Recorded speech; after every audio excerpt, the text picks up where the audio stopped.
دمی پاییز حرام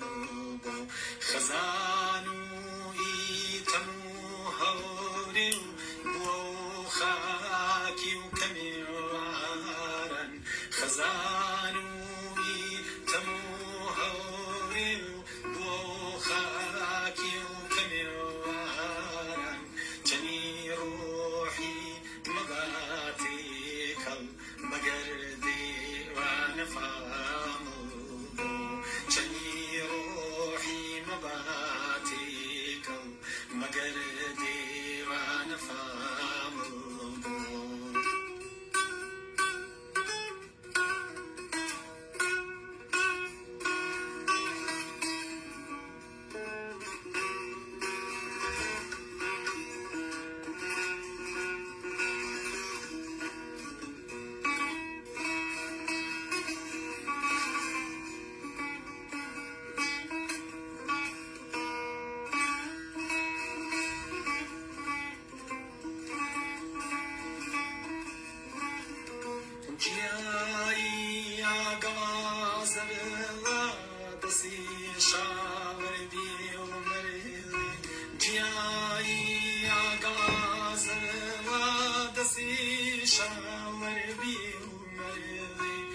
نشانه حزرتو کوچین رمشو بنام نشانه حزرتو کوچین طفا نشانه حزرتو کوچین رمشو بنام سلوسين وقازلا مشاري بانياي كوفا خزان بزمي خمين وازو مگر زغ المرام خزان بزمي خمين وازو مگر زغ المرام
شفا وحابي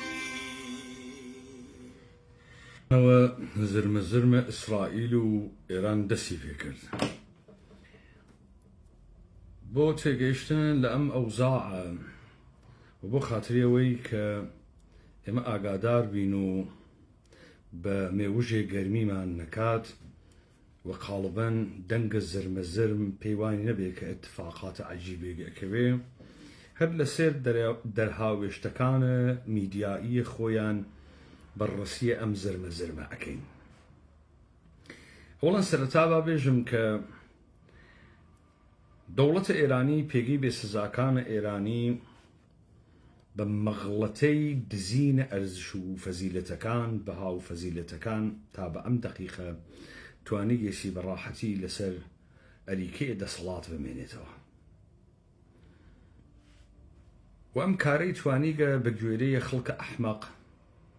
بەردەوام کات و تەئیدیەی لێبسێنێ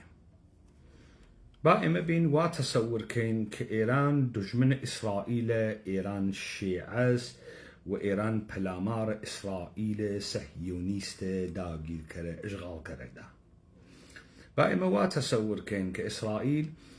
گەرەکێسی دەوڵەتە ئێرانی لەبین بواد وە با ئێمە تەسەورکەین ئیسرائیل گەرەکێسی دەوڵەتە ئێران پارچە پارچەکە کە هیچی ڕیشەی لە واقعیەت نییە و ئوسوولەن ئیسرائیل و ئوسوولەن یەهودی ڕق بنیادینی لە چمکێ بەناوی کورد هەست و ئوسوولەن ئەگەر ئیسرائیل هاوکاریە جەریاناتێک بەناوە کوردەکە ئەم جەریاناتە گرای ئیسرائیلن لە داوپڵۆساندنە چمکێ بەناوە کورد کە هیچ وەخت بەدەسەڵات نەکا خۆ سەرەتا ئێمە ئەچینە سوراغە ئەمەی کە ئیاڵاتە متحدەیە ئەمریکا بە هەر پێچ و بەهانەیەک بوێت ئەو جۆرەی کە ئێوە ویستان لە ئاو دەرنەهات و ئیاڵاتە متحدەیە ئەمریکا مل بە جەنگە واقعیە ئێران ناکە ئیاڵاتە متحدەیە ئەمریکا بە هیچ شێوەیەک نێ بە شوێنە ڕۆخاندنە دەسەڵاتە پێگەی بێسزاکانە ئێرانی لەم ناوەڕاستیشە ئەوەی ناوی دژبەرانە دەسەڵاتە ئێرانی بەناوە جمهوری ئیسلامی بوو تڕۆی خاص و عام کریان تڕۆی ئەفکار عمومیە جیهانی تڕۆی خۆیان تڕۆی خەڵکە بەناو خەڵکە چاوەڕوانە متەوەقع کریان و هیچ اتفاقێک نەکەوت لە سەروبەندە ئەم جەریاناتیشە ئەوێنی کێر ئەستایمەر و دۆناڵد ترامپ داوا ئەکەن ئاگربەس ڕاگرن بەڵام ئایا ئەمە شەڕە دوێکە ئایەتوڵڵاه جەوادیە ئامولی مەرجعە تەقلیدە شیعە کە ئێمە نازانین چەند نەفەر مقەلدی هەست بە 1000 پەناوپەسکی و 2000 بڕین لە ویدئۆیە کە دایناگەڵبەت 2000 لەگرا عەدەدە کەسرەتە بە معنای زیادی لە 1 دەقیقات و چەندین جار فایلێک بۆ ڕید کە قسەیەک لە ئاخونێ بیتە دەرەوە بعد کلکەڕێوی بەدەمە ئێمە بێری کە گویا فتوای داگە کە من لە کلاب هاوس مەبسوود قسەکانە جەوادە ئامولیم بە زوانە فارسی نەقدۆ کرد و وەسابەتم کرد درۆزنێکی بێمقدارە وەسابەتم کرد کە ئەوەی کە نەمایشی ئەدات ئەحیانەن قەرارە چاوە ئێمە بخەڵەتێنن و لە هەمان کاتدا خەریکە فەرمانێک سادرەکات قسەکان لە جەوادە ئامولی هەن لە تااقەتە ئەم دیبەیتە نییە گەرچێ من لەم دیبەیتە پەردەیەک لا ئەدەم لەسەر ئەنچە پێژن فێرقە عێرفان چۆنێتی دەراوێشتەکردن دەسەڵات و ئەو پرسیارە شاراوە و سڕەمەگووە کە ئێوە ساڵیانە ساڵەوە بە گوێرەی چەندین قەرنە زاهرەن بە گوێتان ئەخوات و پەردەی لێ لا نادرێت کە هەروە گرفتارە عێرفان و گرفتارە فێرقەگە لە جۆرا و جۆر هەر لە سەلەفیەت گرتگە تا ئەنوا و ئەقسامە باڵە ئیسلام بازی بەناوە ئیخوانیزم و ئەحزاب سیاسی و ئەم دەم و چاوگەلەی کە ئێوە شاهدە حاڵیانن و ئەیان بینن باسێکی بنیادین لەسەر ئەمە ئەەکەین هەر لە چوارچێوەی بەزم جەنگە ئاینە کوردانە. خب سپای پاسداران بەیانیە ئەداتە دەرەوە. ئەوڵەن لە بەیانیەی سپاهە پاسداران ئیدعا ئەکرێ کە ئەمە عەمەلیاتە نەسرە، کەواتە لەگرا تو ئیشی لەسەر ئەمە بوێسی. سپاهە پاسداران ئەو زرموزارمەی 39 ڕۆژەی ناونیا بوو عەمەلیاتە وعدەیە سادقە چوار. ولی بەمیانە ئێژێ عەمەلیات نەسر. نەسر یانێ سەرکەوتن، پیروزی، وشەیەکی قورئانی ئیسلامیە. نەسر من الله وفتح غەریب. حتما نەسر فتحیشیا بەشوێنەوە دەبێ وابێ، وەگەرنە تۆ وشەی قورئانی بەکار نابێ و ئەم تەوەهم و تەسەورە ئیدئۆلۆژیک بوونە لە سەرفە بەکاربردنە یەکسەری وشە تەزریق بە بەرامبەرت ناکەی. نکتەی دووەم کە ئێژێت عەمەلیات نەسر لە تۆ تەوەقعێک دروستەکە، پس تۆ ئێشێ ئەم تەوەقعە لەسەر ناوێک لەسەر عەمەلیات دای ئەنێن بکەی. نکتەی دووەم ڕەمزە تەقاندن و دەستپێکردنە ئەم عەمەلیاتە ڕەمزە حەیدەرە کەڕارە. حەیدەرە کەڕار بە گوێرەی قسەی خۆیان و تاریخ ئیسلام سفەتە عەلی بن ئەبی تالبە. لەکوێ سفەتە حەیدەرە کەڕاڕی پێدەن؟ حەیدەر یعنی شێر، کەڕار یعنی بەردەوام لە هێرشکردنە، کە ناگەڕێتەوە کە پاشەکشە ناکە و بەردەوام لێت ئەدا. ئەمە سفەتە عەلی بن ئەبی تالبە، کەواتە ڕەمزەم عەمەلیاتە چ بوو؟ حەیدەرە کەڕار. ئێمە بە چی ئەزانین جمهوری ئیسلامی ئیدئۆلۆژیکە شیعەس؟ خۆ بەوە نایزانین کە عەلی خامنەئی نائیبە ئیمام زەمانە، وەلی ئەمرە موسلیمینە جەهانە، ڕئیسە دەوڵەتە ئیسلامیە ئێرانە و خەریکە حکوومەت باتە دەسە ئیمامە زەمان کە ئەیکوژن هیچ ابتدایەک و سەرەتایەکی فقی ئیسلامی جێبەجێ نابێت و نە زەعیمە عالەمە ئیسلام کە کوڕەکەی بێ، نە خبرەگانە ڕەهبەری، نە فقەهای مەراجع عالی ڕوتبەی شیعەک بەگشتیانەوە کە گویا ئێستا حەدکێ کریاگە لە جەهانە ئیسلام و لە فرقە و مەزهەبە شیعە،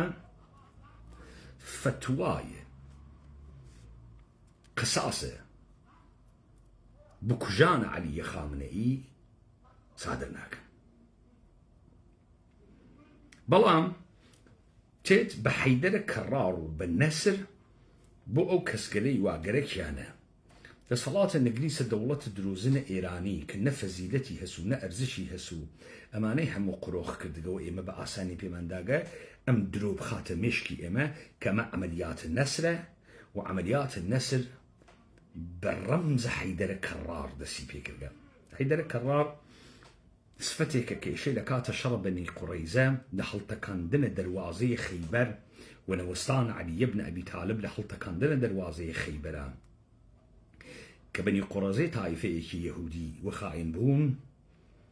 ئەنجامیدا و ئەم سفەتەیان پێدا. دابزین دەوڵەتە ئێرانی وەکو عەلی بن ئەبی تالب کەڕارەن هێرش ئەبات و پاشەکشە ناکات حتا لە بنیان دەرتێرێ. دابزانین واسە لە کاتێککە ئەم ناوی نەنیاگە جەنگ، ناوی نیاگە عەمەلیات، ئەمە ناوی وار نییە، ناوی تۆتەڵ وار نییە، ناوی عەمەلیاتە. بۆ دۆناڵد ترامپ و کێر سامر و تەواون هاوار ئەکەن ئاگر بەس ڕایگرن شەڕمەکەن ڕایگرن بۆ ئەم داوا ئەکەن. خۆ ئەمە گەرادا ئەنێن بۆ ڕۆژگەلە بەردەممان. جەوادی ئامولی بۆ تێت قسەی مفتەکە ئێژێت بە پەناپەسکێک و لە سوچە شەواڵەکەی وە نازانێت چۆن قسە بکات، دوای 3 مانگ هاتگە و ئێژێ ئێمە پەلامار دریاگین و زەمین یانێ ئابڕوومان و ئاو یعنێ ئابڕوومان و لە ئیمام جەعفەر سادق پرسیان ئەگەر کەسێ پەلامارتانی دا دەستی برد بۆ ئاو و خاکتان و ماڵتان چی ئەکەن؟ ئیمام جەعفەر سادق وتی بیکوژن لە پای من، بە گەردنە من، بە ئەستۆی من. وەڵبەتە کەسێکیش نییە لێ پرسێ کە مەرتی كابرايا عرب بادية نشيني كهميشة شمشيري وابي وقت التحداي مالو جنيب كان أزاني تشيبكات أزاني تشيبكات أم برسيارة بول إمام جعفر صادقك أما يتسد بيويستي ناكر علم اللدنية إمام جعفر صادق بوي سؤال مسته بو سيمان قدناكي بو استفتواي قصاصة قاطرين علي خابنئي ولي أمر مسلمين نائب إمام الزمان بخوتو بهمو علماء الشيعة ومراجع تقليد الشيعة صادرناكي أي أم قصك أي كي يجيد بي الشربكين خليكي قراي كويداني بياني سباها باستاران كخوينيتو بياني كي سباها باستاران من بياني أول يكي ندي هرشي قريام نمدوزي وديو دا سايت تسنيميش نما أو بيانية كمن قرتن بيانية أمروبو كلوي ناوي نيابو عمليات النسر ولوي آماجأك أمدش كردواس نكر دوا دش كردوي تشيه إشارة بوا أكاكا أمو شكاني كهاويشتمان مورد هدف قرار داد مورد هدف لفارسيا يعني برو آمان جي تقندرا نايجي ليدرا نايجي أهداف الرجيم الصهيونستي إصابتي بيكريا هذا هو التقادم معنا كافية نية حساوة نية حساوة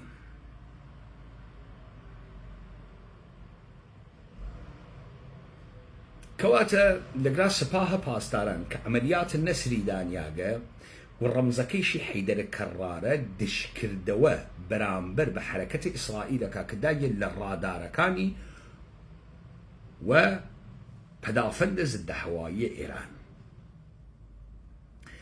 أميشة أكاب بهدية بو شهداي دوان زروجة شلا دوان زروجة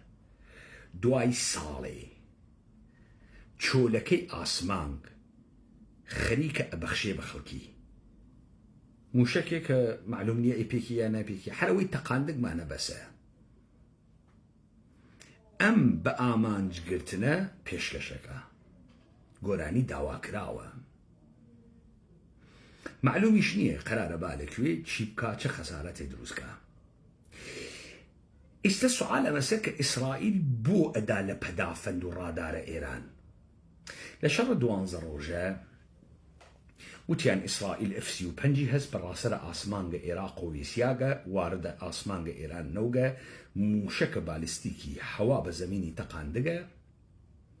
وداقي سيدة بدافندكان إيران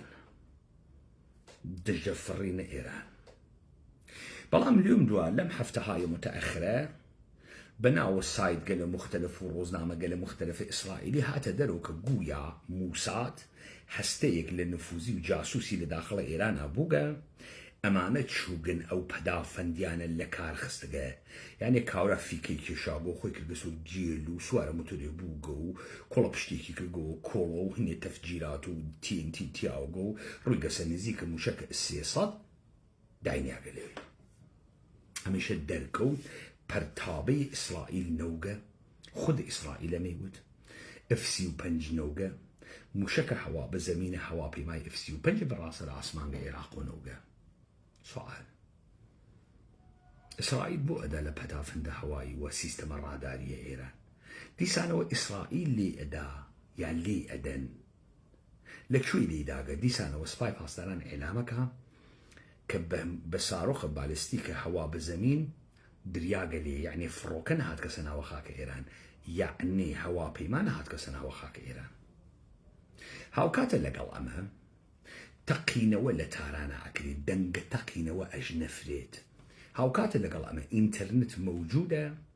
وهشتشان إدي خلق كومل الرسم مسم بهنيرن ساعتكي بين تشوغا قوية قزايا وسباي باستران اختاريان دا هر كسي الرسم بقري فيلم بقري بيدا تدرو هاو كاري كردن لقل دجمن لكات الجنگة خو قسكان جوادا آمولي عملياتك من ناوم نياغا عمليات النسر بمية سباها باستران بمارش كارتون بلنگ بمي بچی خوی ودی تان طرفداران سپاه پاسداران استل ناو خیابان سوار جیپ پمیون صاروخ پەمەیی نیشانەدەن لە ناوە خیابانە سیغە ئەکەن بەجێ ئەمەی سوارە ئەسپە چەموش بوون سوارە جیپە پەمەییەون بە چادر و بە مەقنەعە سیغە ئەخوێنن لە وەسەتە خیابانە بەجێ ئەمەی کە کەفن پۆش بوون بڕۆن سپای پاسداران لە ناوە ئەم بەیانیە کۆمەڵی درۆزنی وە فشە فش ئەکا ئێژی پیایەکە وا ئەمانە وا گەرێکیان دەنگیان لوسکە و ناسکوێ ئەڕووینە داروخانە ئێوە ئێژن سەیدەلیە قرسە زدە حامڵگی ژنانیان ئەسەند ئەیان کردە خوارە و لەبەرەوەی دەنگیان ناسکوی ئەوەنە بەیان نامەکەی سپای پاسداران ناسک و نەرم و تووک نەرمە ئەوەنە پەمەیە ئینسان و چرکەتیەوە گیانە کەچی ئەمە سپاهە پاسدارانە جمهوریە ئیسلامیە ئێرانە ڕەمزە ئەمەلیاتە پەمەیەکەی نەسریشی حەیدەرە کەڕارە داستان چییە؟ بۆ قسەکانە ترامپ کێرەستایمەر بۆ ئەمە ناوی ئەمەلیاتە ناوی جەنگە تا مەحو ڕژیمە سەهیۆنیستی نییە هاوکاتە لەگەڵ ئەمە دەوڵەتە ئێرانی دیسانەوە لە سەرچاوەیە کە معلوم نییە چییە وشەیەکی مەجید موسەوی ئەگرێ حاج مەجید موسەوی ئەگەر اشتباه نەکەم ڕئیسە سەردارە هەوافەزا ئەوەی کە موشەکانە ئەتەقێنێ وتکێسی ئەلوەعدە و وەفا ئەلوەعدەکە چییە کە وەفای پێکردگە لەوێ کۆمەڵی شتیان نووسابوو لە سایتە تەسنیما وا دەسم کەوت کە گویا لەمە و بەدووە تەمامیەتە ئەرزیە ئێران تەمامیەتە محوەرە مقاومەتە لە هەر کوێیەکە پەلامارە محوەرە مقاومەت بدرێ پەلامارە خاکی ئێران دریاگە وەلی ئەمە هیچ سەرچاوی دیاریکراگێکی نییە معلوم نییە چێ وتکێسی معلوم نییە چی ئەمە تەفسیرەکە وەلی داستانەکە چییە؟ داستانەکە ئەمەسە کە پێگەی لێ سزاکانە ئێرانی تووشە قەیرانە گەورەن کە قەیرانە گەورە ئەوەڵیەکە بوو قەیرانە بنەڕەتیە بەردەوامکردنە دەسەڵات بێ لەبەرەوەی وڵاتێکی جەعل میلەتێکی نەبوو دەوڵەت میلەتێکی دروست نەبووگن وە کۆمەڵێک فرقە و سکت و جەریان و بازنەیە دەسەڵات ئیستەمۆڕەوەنەوە لە یەکتری کێ دەسەڵاتەکە بگرێ قرۆغی کاوە لە دەستی کرێ شەڕیانە شەڕە قورسێکیانە پێکدادانیانە و لە یەکتری ئەکوژن ئێستا گەییە چینە تراشینە سێ بە بیانووی ئەمریکا بە دەستە ئەمریکا و ئیسرائیل ئێستا بۆیان تێنە ژوورۆ لە قسەکانە جەوادە ئامودی لە حرەکەتەکەی سپای پاسداران وا دەری ئەخا ئەم دەحفە جەریانێک کە بە شێوەی سادە لەبەرەوەی لێ تێبگەین جەریانێک کە سەر بە ناوی سەر بە ئەحمەدی نژاد و ئوسولگەرایانە تنڕە و جبهەی پایداری ئەم دەحفە لیستی داگەوە ئیسرائیل ئێستا کەسگەلێکی تر ئەکوژن هاوکات لەگەر زرمە ئەحمەقانەی ئیسرائیل لە ناوە تارانە ژێرە قنە خەڵکی ئەتەقێنەوە دە و 15 لێ ئەکوژن ئایا بازیەکە تەواو ئەوێ زاهرن هەروە کە درێژەی پێئەدەن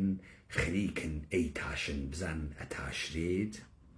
فقط تاشیانەکە مهم نییە دوای ئەمە چیەکەن ناویان چییە چۆن گرێکیانە ئیدارەی کۆمەڵگاکەن پس ئەوەی کە ئێوە ئەیوێنن واکە بۆی تێت دەسێکی تر ئەخوا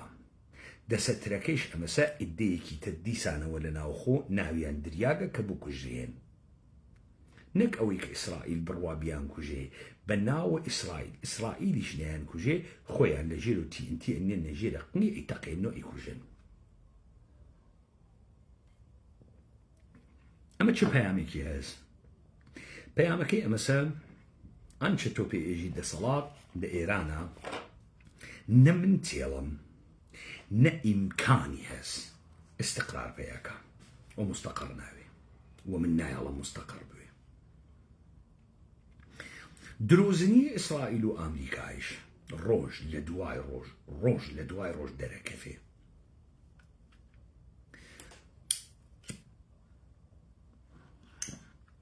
کەواتە بەردەوام ئەوین بزانین جنازە گەلێک کێ ئەدەنە دەرەوە ئەم زرم و زارمە کێی لێکەوێتە دەرەوە ئینتەرنێت بۆ قەت ناکەن ناوێ قەتیکەن دەبێت ئینتەرنێت قەت نەکەن تا خەسێ کەسانێک بەناوە شارۆوەند خەبەرنگار استسداقت بن بيجن ومل شر إسرائيل بو إسرائيل دسيليان وشان تا استلجيرنا وحبون إنترنت بچاوي كي كراو لپشت الترسو لرزو فرمان عليكيك داگيانا ام خلق تأييدي كإسرائيل شري كردقا إسرائيل دسي وشاندقا تا بتوان تأييدية لقش كسي بقنن كهر كسي كيان كش نيجن كار خومانوغا نيخنا ملخويان وكو تماما وكاراني كرديان والدنجي لكسي درنهاد اللائمة ومسيرة كمان بأمجيقا جاند تا كشتنا علي خامنئي تا كشتنا كساني كيتر كيوديتان بس كواتا دي سانوا دوري كيتر لي يكتر أكوجن أجر أمجارة بتواني الرقيب دركن بتوان الرقيب بترسينن تسليمي كان هما هنجي كان ظاهرا جاريك مقطعي سركوتكن أجر نتوانن أمكاربكن كإمكاني نيبتوانن بيكن إمكاني نيبتوانن شيلوكي دواي تعريف كانو إمكاني نيبو خويان رصاوتي تعريف كان وإمكاني نيبتوانن سر أمبتل دسبن بحر حكايتك إيما لو مسيريك بحسن كربنا والشرع بنجتا بيصالي خاورم يانا باشك شمانية وايننا وأم شرع ولم سرزمين كردوارة إمدس بيخي دانا بداني يمانا أمين بشيوي فيزيكي بس أما ميان بردهاي يك للدواي يك عدم استقرار قيران دولة إيراني ويارمتية أربابة أمريكاي وإسرائيلية لقوس نويد صلاة بسلامات بكمترين هزينيك نبيت خوي جنگي تمام عياري بنجرة ببنجرة وكولان بكولانة تكي يكتريا وبتوان اللي رساي ترر الرعب أما كوب كانوا وأما أو بحسي كربتي هز بميك برشاو إيما بكري تقسم زني مواني شوي أم دنيا شكارين شني حالي مانا لمقابلة شياوي سياقين شدركو دريافتك مان هز للدور وبرمان شدركو دريافتك مان هز لم زواني كبكاريا وين وأموشانا كبكاريا وين من قرك من لقرا شاوي بخشين بويك هيز چون دراويش تأكلي بتشي إيجن هيز چون تو أمقشت دمو شاول لدور وبرخوت أويني تو أمانة أمينينو أبن بفك سكت أبن بفرقة وأمانة دا صلاة يعني نمون البارزية وسطو لنا وشارة سليمانيا لنا وحوديرا كي أويني إخواني أويني سلفي أويني تشكلي أويني رشد دريسي والله تاشاك أوي لينا چن شكل بشرة امروجيننا أو جامعي سليمانيا وقامك دريجة كي يجي خويسي در بي كورتو قيافي جنا كان ينجوريكا قيافي بيا كان ينجوريكا أمانة كين يا تو كومل يترطر وشير شير عويني تحت ناوع عرفان بتايبتي لملاهاي طريقتي تداني شير زيكات بشتسل يكومل الشعر فرادا جيتو العرفان نازاني تو فيمو مشمشو هني تشون فراداتو جيتو العرفان نازاني تو إبرالور لكراماتو لم جو رقصة قلك إيكن أولاً باب زين أصلاً إرفانشية سكتو فرقتشية أصلاً أمريكا أمانة بيجن إرفان بالدور الدميوتين لشاه النقشبند قرتويتيان لعبد القادر الجيلاني قرتويتيان لحركسي كيتريان قرتويت شي شكلية أما باس كيئكا باس تشيئكا أم قشتحري خروتي كودايكا باس تشيئكات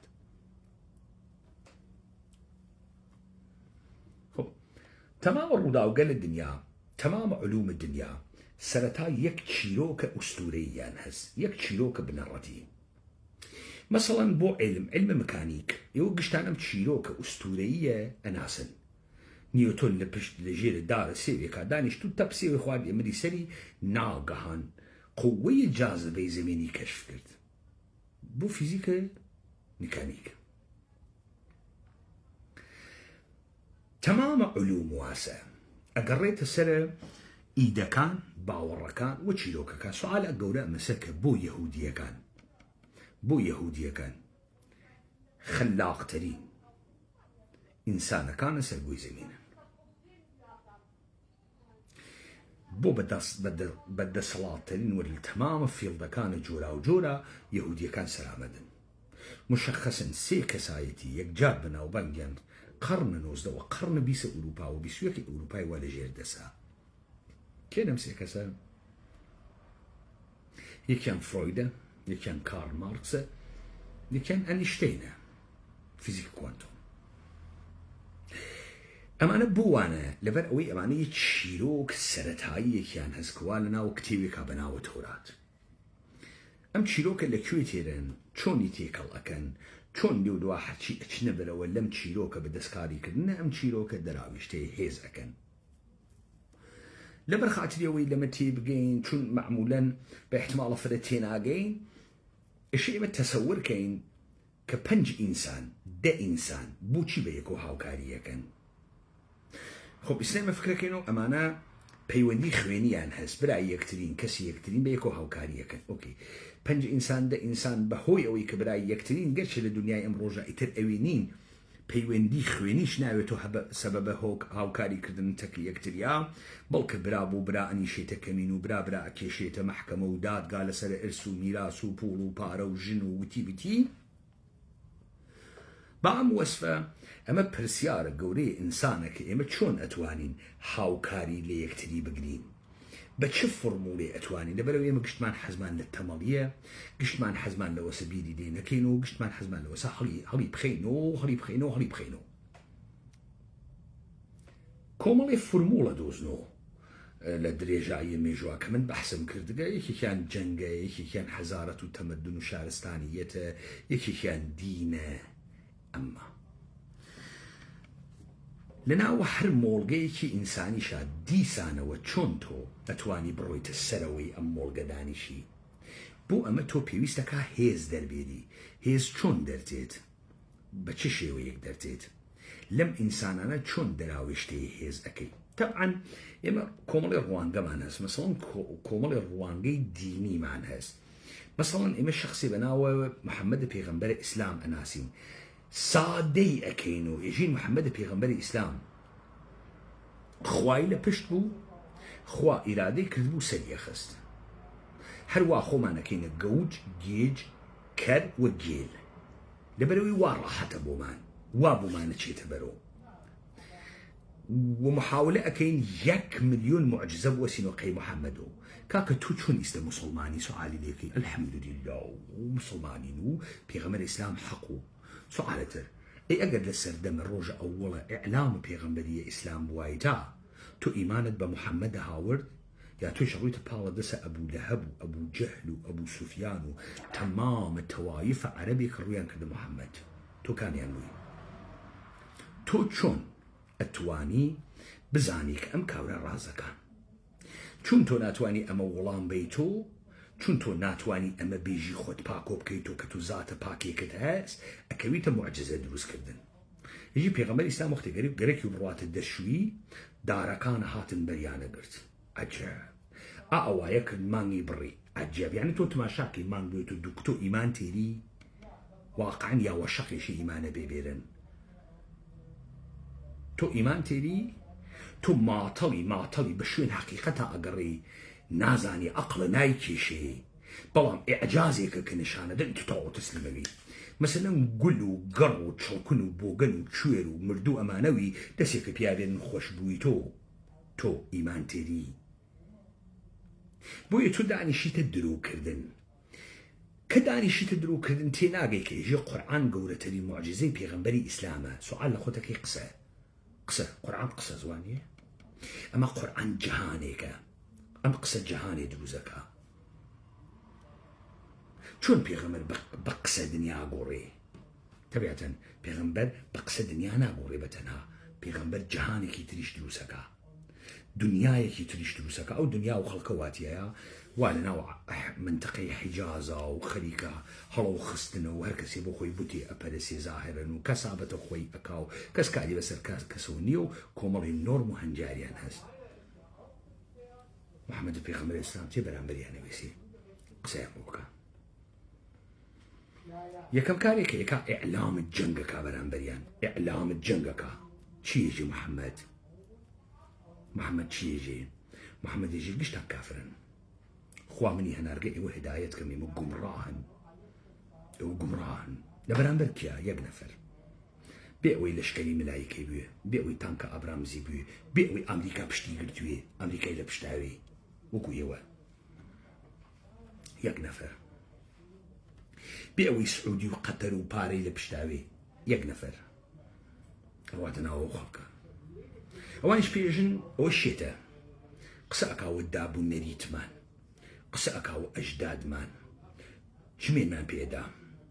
پێمانێژێ کافر پێمانێژێ جاهل پێمانێژێ فڵان پەلامانە محەممەد دەدەن محەممەد ناچێتە دواوە قسەی نابوڕێت يا أيها الكافرون لا أعبد ما تعبد شتيك يا وزن مثلا أي كافرون خو باشەکشە لێ ناکاتۆ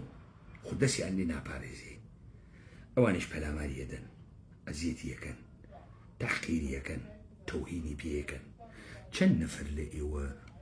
ڕیش بۆ گەنە ڕیش درێژەکان ئەو کارە محەممەدتانە پێکرێ شەڕیژەکەن پێ ئێژن مەجنون ئیهانەی ئەەکەن ئێژن جن دەسی لێوەشانگە محەممەد پێغەمبەر ئیسلام خەڵک ئەکۆچێنەی هەنێرێ بۆ حەبەشە ئەی خەنە شەعبە ئەبی تالب ماڵی پوڵی شارە مەکەی لێ قەدەغەنەکەن شار وە دەریەکەن نفیە بەلەدیەکەن دەست ئەگرن و سەرە داراییەکانی محەممەد پێغەمبەری ئیسلامیش کاروانەکانی ئەوان ڕووتۆکاتۆ ماڵیان ئەگرێ پوڵەکەیان لێ ئەگرێ تەکیانە شەڕەکە تیان هەڵەدا قەراردادیان لەگەڵا ئەنووسێت ئەمە تاریخ خۆتان نییە لەگرا محەممەد کۆمەڵی کارەکە ئەوڵەن ناچێتە دواوە دوو من سەڵ ناکە سێ من زمانە خۆی سانسور ناکە چوار من پاشەکشەی نەکردو چون یەک نەفرە پەنج من دانە دانە مقاومەتە ئەمانە شتێنێ شەش من ئەوەی بە ئەقڵی ئەگا و ئەوەی کە ئەکرێ بۆ تەرتیبات و گۆڕانکاریە مەیدانی ئەیکا و گۆڕان دروست ئەکا نایژی منەوە لەسەر قسەیە کردم تۆ گەرەکتە بیگرێت تۆ نەگەرەکە مەیگرێ نایژی لاوە لە کۆڵم بوون و ئەڕۆمە قارە ئەشکەوتە حرادانیشە من خۆم پێغەمبەرم و سەنای خوا ئەکەم و ئێوە بۆ خۆتان هەڵەوخەنەوە وانایژی ئایا ئێوە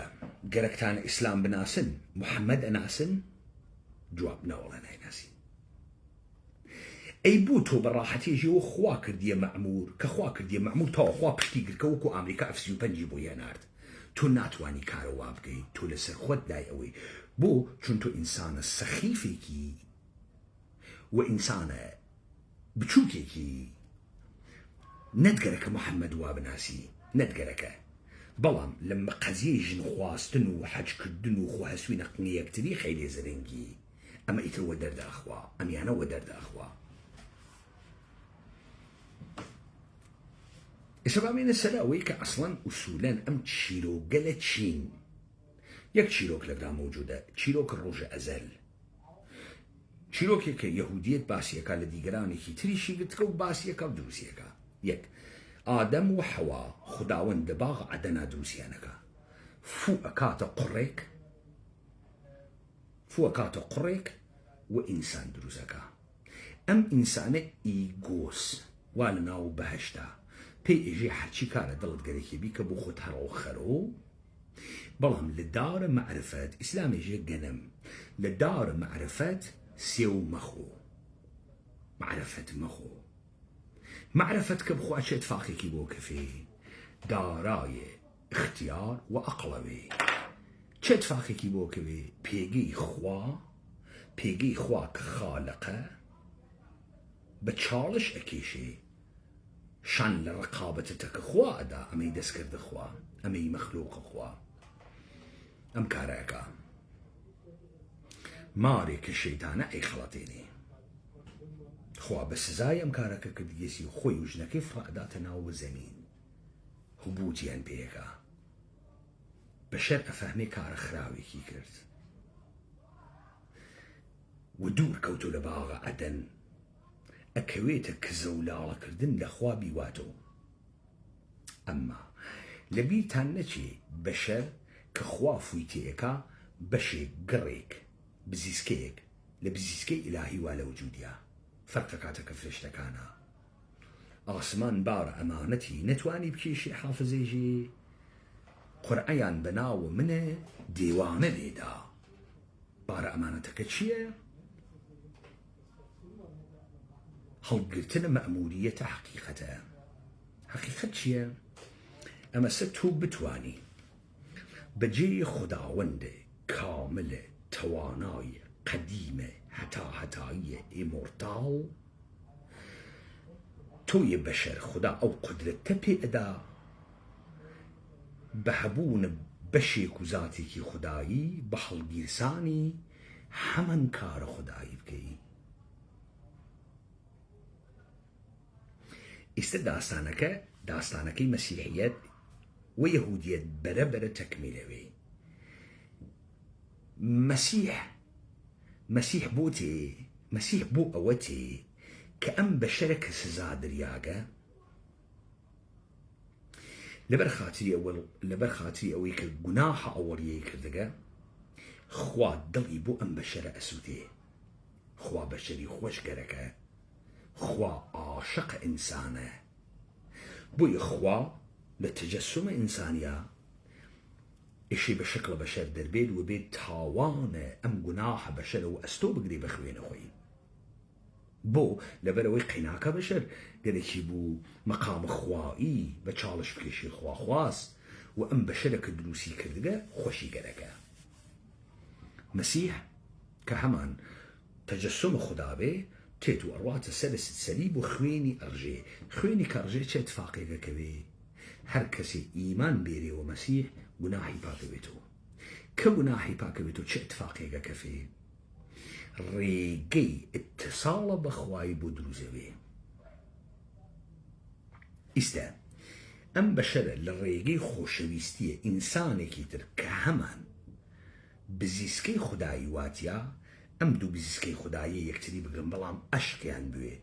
ئەشقێ کە هیچ چاوەڕوانەیەکی لە پشتانیە ئەبێتە هۆ و سەبەبە ئەوەی کە ئەمانە لەم دنیا نە لەو دنیا لەم دنیا بتوانن بە سەرچاوەی حەقیقەت بوەسێنرۆ. بوو بە سەرچاوەی حەقیقەت بوەسێنرۆ لەبەرەوەی بتوانن خودایی بکەن، کارە خودایی بکەن. یعنی چی؟ یعنی کە تۆ توانیت اتصالە بەخوا پێیاکەی ئەو جارە تۆ لە ڕێگەی گوناحەوە ئەم اتصالە پەیاکەی. ئیسە گوناح چییە؟ تێبە سەرە گوناح. ئەمە سەراغازە هەر فێرقە دروستکردنێکە هیچ دەسەڵاتێ بێ فێرقە دروست ناکرێت، بێ فێرقە بەردەوام ناکرێتەوە، بێ سێکت.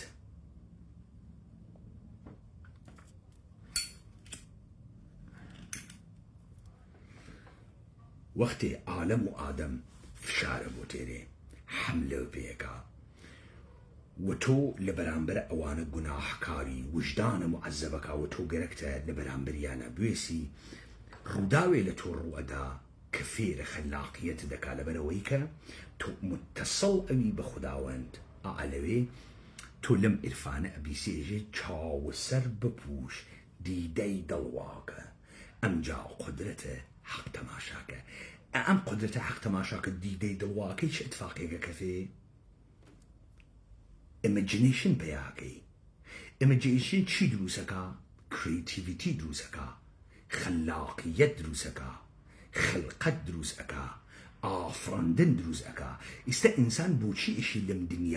لەم دنیا نەک ئەو دنیا لەم دنیا محاولە بکە اتصاڵی بوێ بە خوداوەند لەبەر ئەوەی کە چەسپیا بەسەر چاوەکە ئەو جار ئەم ئینسانە لە قاڵبە ئینسانی خۆی دەردێ. ڕساڵەتێک ئەگرێتە ئەستۆ و کارێک ئەواتە بەرۆ. ئەو کارەی کە ئێشێ تەکمیل بوێ لەلایەنە خوددا بە ئیرادەی خوددا لە وجودە ئەمە بەدەستە ئەم مەوجودە ئینسانیە جێبەجێوێ. ئەمە تەمامە داستانەکەس. بوو مەسیحیەت ئەتوانێ ئەم کارە بکەم. مەسیحیەت ئەم داستانە تا ئەگرا دروست دێرێ تا ئەگاتە جێگەیەک کە دیسانەوە ئەخواتە دەورانێک کە کەسێک دەورانە ڕۆنەسانسە و گەرەکیانە گۆڕانکاری دروستکەن سەر لە نوێ ئیشی قەراعەتێکی تر بکەن و لە چیرۆکە پەیدایش لە چیرۆکە ئەدیانە ئیبراهیمی بە تایبەتی مەسیحیەکەی.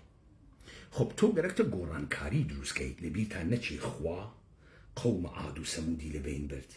لبیرتان نەچی خوا تۆفانە نوحی داگرت لەبیرتان نەچی خوا قەوم لوتی لەبین برد خوا شتێکی هەست بەناوە ئیتمام حجەتێکە لە تەرێفت پێغەمبەرێک و بۆ خەڵکێکی هەنێرێ قسەکانی ئاخریەکە قسەکانیەکە ئێژێ یا دروست ئەوەن یا دروستانەکەم ئەمە پێش ئیتمام حجەتیان لێ تەواوەکە ئەمە خواست کەواتە تو بە ئەخلاقە ئینسانی بە کزە و بز و چزە و بزە ئینسانی ناتوانی بە دەرکە خوداوەند بگەی تو ناتوانی پرسیاری لێ بکەی ئەگەر هەڵە نەبم لە سوورەی حەدیدا خەڵک عەرەبستان ئەوا مەزمونە نێژم ڕوو ئەکەن لە محەممەد پێغەمبەر ئیسلام ژن عەرەبستانە پیای نەبوو تۆ نەوی خوا بۆ چیشێ بێتە سوراغە تۆ ئلمانەکانی چی بوو مەزمونەن واسە فرە پارەداری فرە شمشێر وەشێنی فرە نازانم فڵانی منزورت دەمیان ئەوەسە خوا هەر لەو ئایەدا تەناوت دەمیانێژێ ئێوە خوانیا من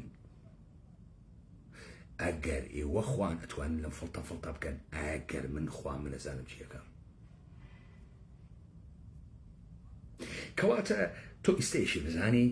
تۆ بە ئەخلاقی ئینسانی ناتوانی مواجهەی خوا بووی تۆ ناتوانی ئەخلاق ئینسانی تۆ وا لە سەطح قیافەیە سەخیفە بچووکە خۆتە دانتە تێ چیەکە گۆتە تێ چیەکە داسایۆفسکی چیەکە لەنا ڕووداوی ڕوەدا دانتە دیسانەوە تێدئێژێت مەسیح بۆ خاترە عشق بە ئینسان و بەخشینە گوناح ئینسان چون خدا ئینسان هەر جۆرێک بوێت خۆشی گەرەکە و عشق دنیا ڕزگارەکە لاف دنیا ڕزگارەکە لە ماجەرای فاوستە گوتە چه ئتفاقێکەکەوێ شەیتان تێت لەگەڵ خوا گرەوەکە لا دیانە ئیبراهیمیە خوا فرەتە کە شەیتانە گرەوەکە یەکێکیان ماجرای ئەیوبە پێغەمبەر خواتە کە شەیتانە گرەوەکە کە ئەم ئەیوبە پیای خاسێک نییە بۆیە ئەو ماجرای داستانە ئەیوبە پێغەمبەرە چێتە پێشەوە کە ئەم فاوستە پیای خاسێک نییە من ئەڕۆم ئەی خەڵەتێنم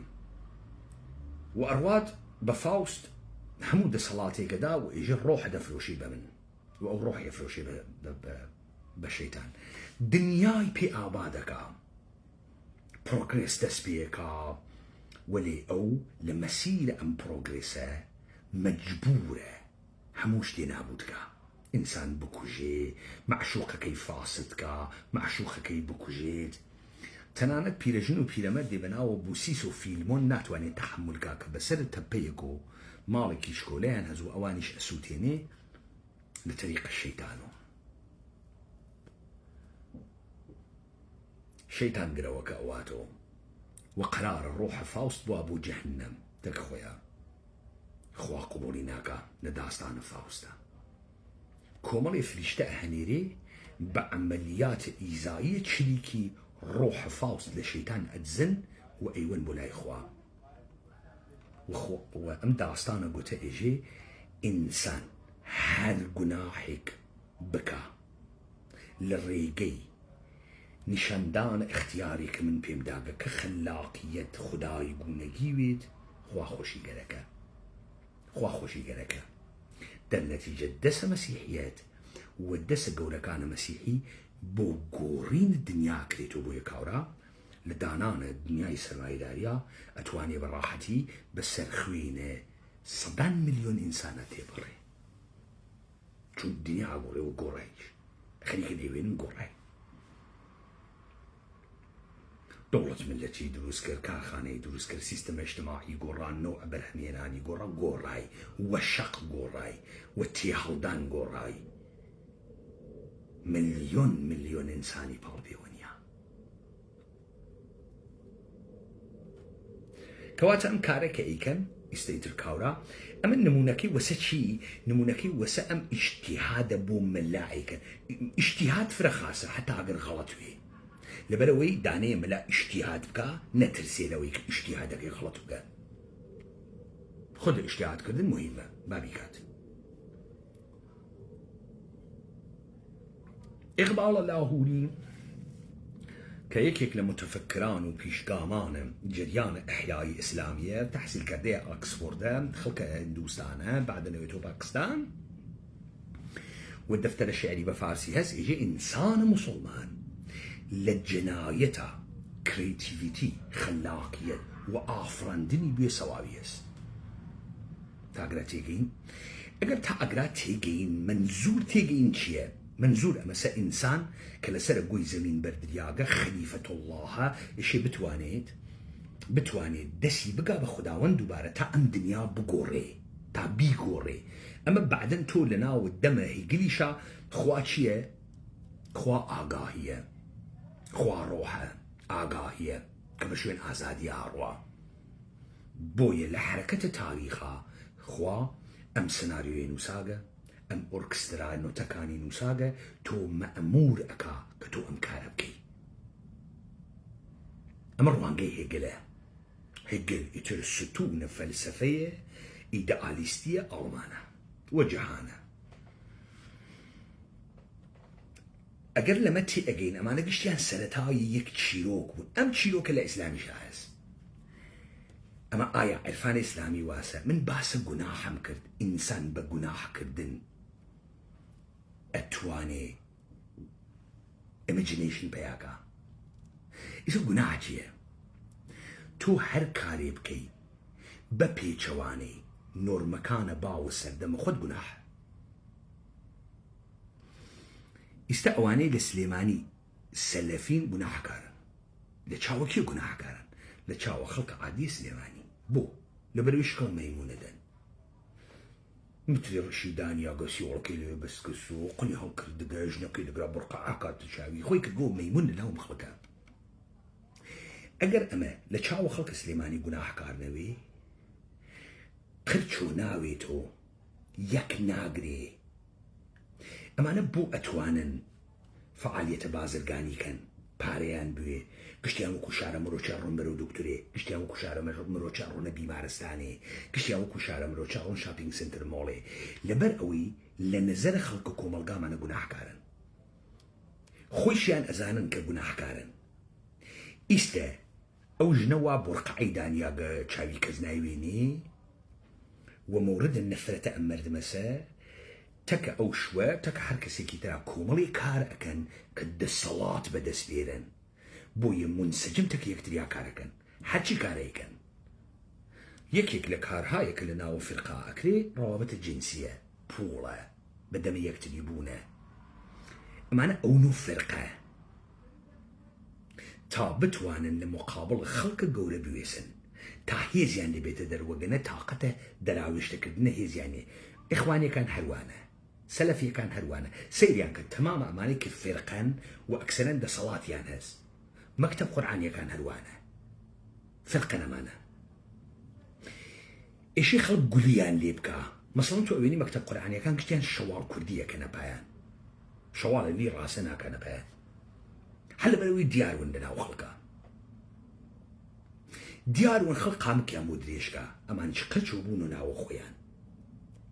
حتى قناح روتي نكا نادري اشي بدري اما لنا وفرق جورا وجوري كأم دنيا ادارة اكا موجودة ولي اما السادة ترين بش يقرين چي ناقرين كتو قناح كار بوي بتكنا قناح كار نارو يتناو او مرد مجمو اوي توشي تناو خوت محكم اوي جا 1 مليون حرول چار 10,000 نفر يقلتوي منسجم ناكات سريعا كان يقول سليماني سريعا كان ما بو داينانين ما بو دا صلاة داينانين بو دا صلاة للنيوان امانة دا سودا سكري ما بقي حيث شكيانية بلا ما جروبي كاركن برنامجان هز شبكة وسازمان دهيان هز نفوذا كان استتو ازاني علي بابي چوار كرسي نگركو چوار كرسي بيانوه چوار كرسي بيانو وكفرقة دابنين چوار كرسي برلمان حيشينية اوي وا امانية هاوردقه وقرار ايمي بي كاول بكات داستان فرقة سازية زانت چوار كرسي برلمان حيشينية مليونها دولاريان بي ادن كومالي مراسم ومناسك دائنين ولي امانة شو نسسر متن اسلام لمتن اسلامي شباو كم معنوية كيان قركا إمام شافعيان نقرك إمام محمد حنبليان نقرك أبو إمام محمد غزاليان نقرك شي نقرك ابن تيمية نقرك استل ابن تيمية حركسي دعني شي بجوري قلنا خوي وفرقي خوي دعني شي كومالي مناسب ومناسب دعني مثلا يك يعني جي سرجي تقلل لي دي بكيتم لجنة كتاب بكيتم لحجنيك حلالة مثلا اما قراءتي كي ترتيري بولي شيوات يعني زيكي يكتديش بوغن انواع اقسام الروابط جولا وجولا تكي يكترياز بولي مالي جنسي تكي يكترياز يعني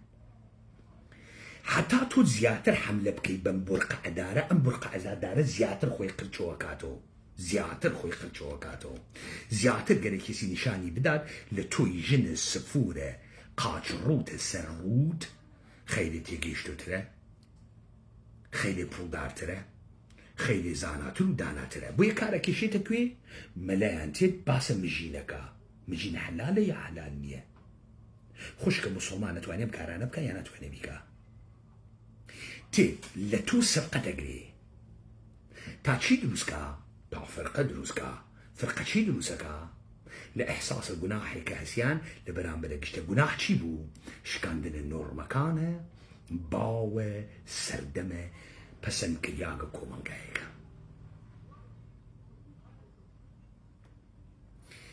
اگر لما تيجين كبيج جناح ما نحموي كلي بستكان وقرار دادا كان في نيوان انسانا حج كاميان قوى قانون اخوائينيا حج كاميان ويا براحتي قشتي دسكاريكا وقشتي قراءتي كليكا يكي يجيب قانون الشيطان يكي يجيب قانون فلانة اشي بيشكينين قشتي اقريته بسرطاي ام تشيروكا استا امشتي بيجن عرفان اسلامي چيه كسا زاني عرفان اسلامي چيه بو عرفان اسلامي نوع باسيفيزم خسيان وقنبرينه بو حج كامل مانا نيه دليلي چيه نيه تو لأدبيات فارسيا لشيخ فريد الدين عطار النيشابوري لتذكرة الأولياء لمنطق الدير لديوان الشمس لمسنوية معنوي للتمام لآثار أبو سعيد أبا الخير تو للتمام أمانة كسر شاوي أنشيكن بيجن الفان بازي چي تيجي باس چيكن آيا همان باسكن آيا كاريان أوسك وصل بون بخداون تا خدائي بكن خلاقيت بكن جهن بقورن ويارمتي بدن كأمره قورن كاري وآفرندن جيبه بدست إنسان بو پیغمبر کوملگا قوري بو حزارتي كي ترتيري قورن كاري دروس كرقه جهان دواي محمد حزارتي كي تربخوي وابيني جهان دواي موسى حزارتي كي تربخوي وابيني جهان دواي عيسى حزارتي كي تربخوي وابيني قورن كاري دروسكا جهان دواي اسكندر واسه جهان دواي نابليون واسه جهان دواي جوليوس سيزار واسه بو يحقل بمعنى يجي انسان قوركان نيجو تاريخ سازكان جهان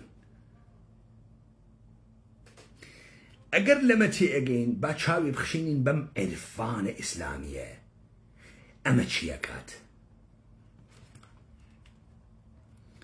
خب من روم السراغ سرامد قشتيان مولانا جلال الدين محمد بلخي تمام اماني وابو ايوه كف كان شعر محيو امانه فرادا حيش كان بقامك بتشوكي كي مولانا ناقن بابزان نواني ودانيش الدوري يقتدي ترجمة كان الشريعتي ودكتور سلوشو أمانة أخوي إنه عرفان باز يكونوا سلبوا ألاقي إنه إلهيات ينقين مشتي كلاو بردارن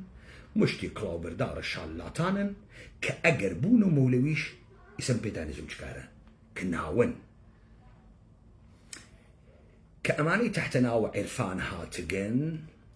باسجي يكن بس استئمان يكشد زانين اويش أمسا أم بشرك سزاد رياقة هات كسا سرزوي استبو خاطري أويك بتواني لياقت خوي نشان بابا خداوند بار أمانتي كدنيا قسا سرشاني كآسمان قبولي نكرد وأم قبولي كرد أم شيت قبولي كرد على رقم أويك بشرة على رقم أويك هزار ويكيشو مشكلة وحرسو ولعو نيازي شيهاس ام انسان بكومل كاركئيكا خوي اقشينيزو رنجكيشي گناحكا معذب اوي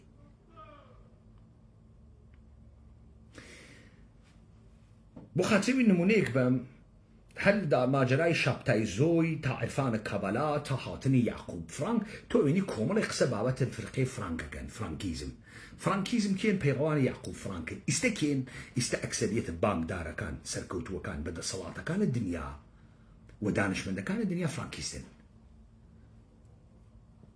راح تنقصت شي بسبب بمعنى ينكر راح تنقص مو كمان سكسة ما حارمها كان باوكتك كنيشيا كرتك دايكتك كوريا قشتيان ويكو اي غورنو قشتيان ويكو دس الجمعية اي غورنو دي سؤال مسكة ويكتور فرانك إنسان أحمق يكون إنسان فاسد يكون يعني هركسيك بيت روابط آزاد الجنسي وسكسي برقرار كان الدنيا أقوري دي وحمو كومل قال خيابانا خليقي يكتديون حيج اتفاقنا كفي أقريتو وسر قناح بو تو أزاني مبشرة دروزنة مبشرة تمالة مبشرة بقول ويكتور فرانك حيوانة امروي تكسو حيا فرق ثانية كي ترى فرق كان ناتواني بالرياض بالا سري بيزي إشي ملي بيوبكي تفشاري بوبي رنج بكيشي شربكا دنوني بوبي بدري من كردا عاشق مسو خراوم تو عربي ما يجواوم إشي يكاري كي بيبكي وايا بيبيتا تا وقتي خلق بلاماري أدن وقتی اوی پیشن خلقون و مکان سردم و پلاماری ادن امانی واتکی یکتریا اخوتیان کردگه تیکل یکتری بگن اصلا نو اگیشتن بم دیواین الهیه تیکل کیشی که لنگاه اروتیک سکسی ام عرفانه كلها سكسية نماذا تام ارتباطه تام اتصاله دروس به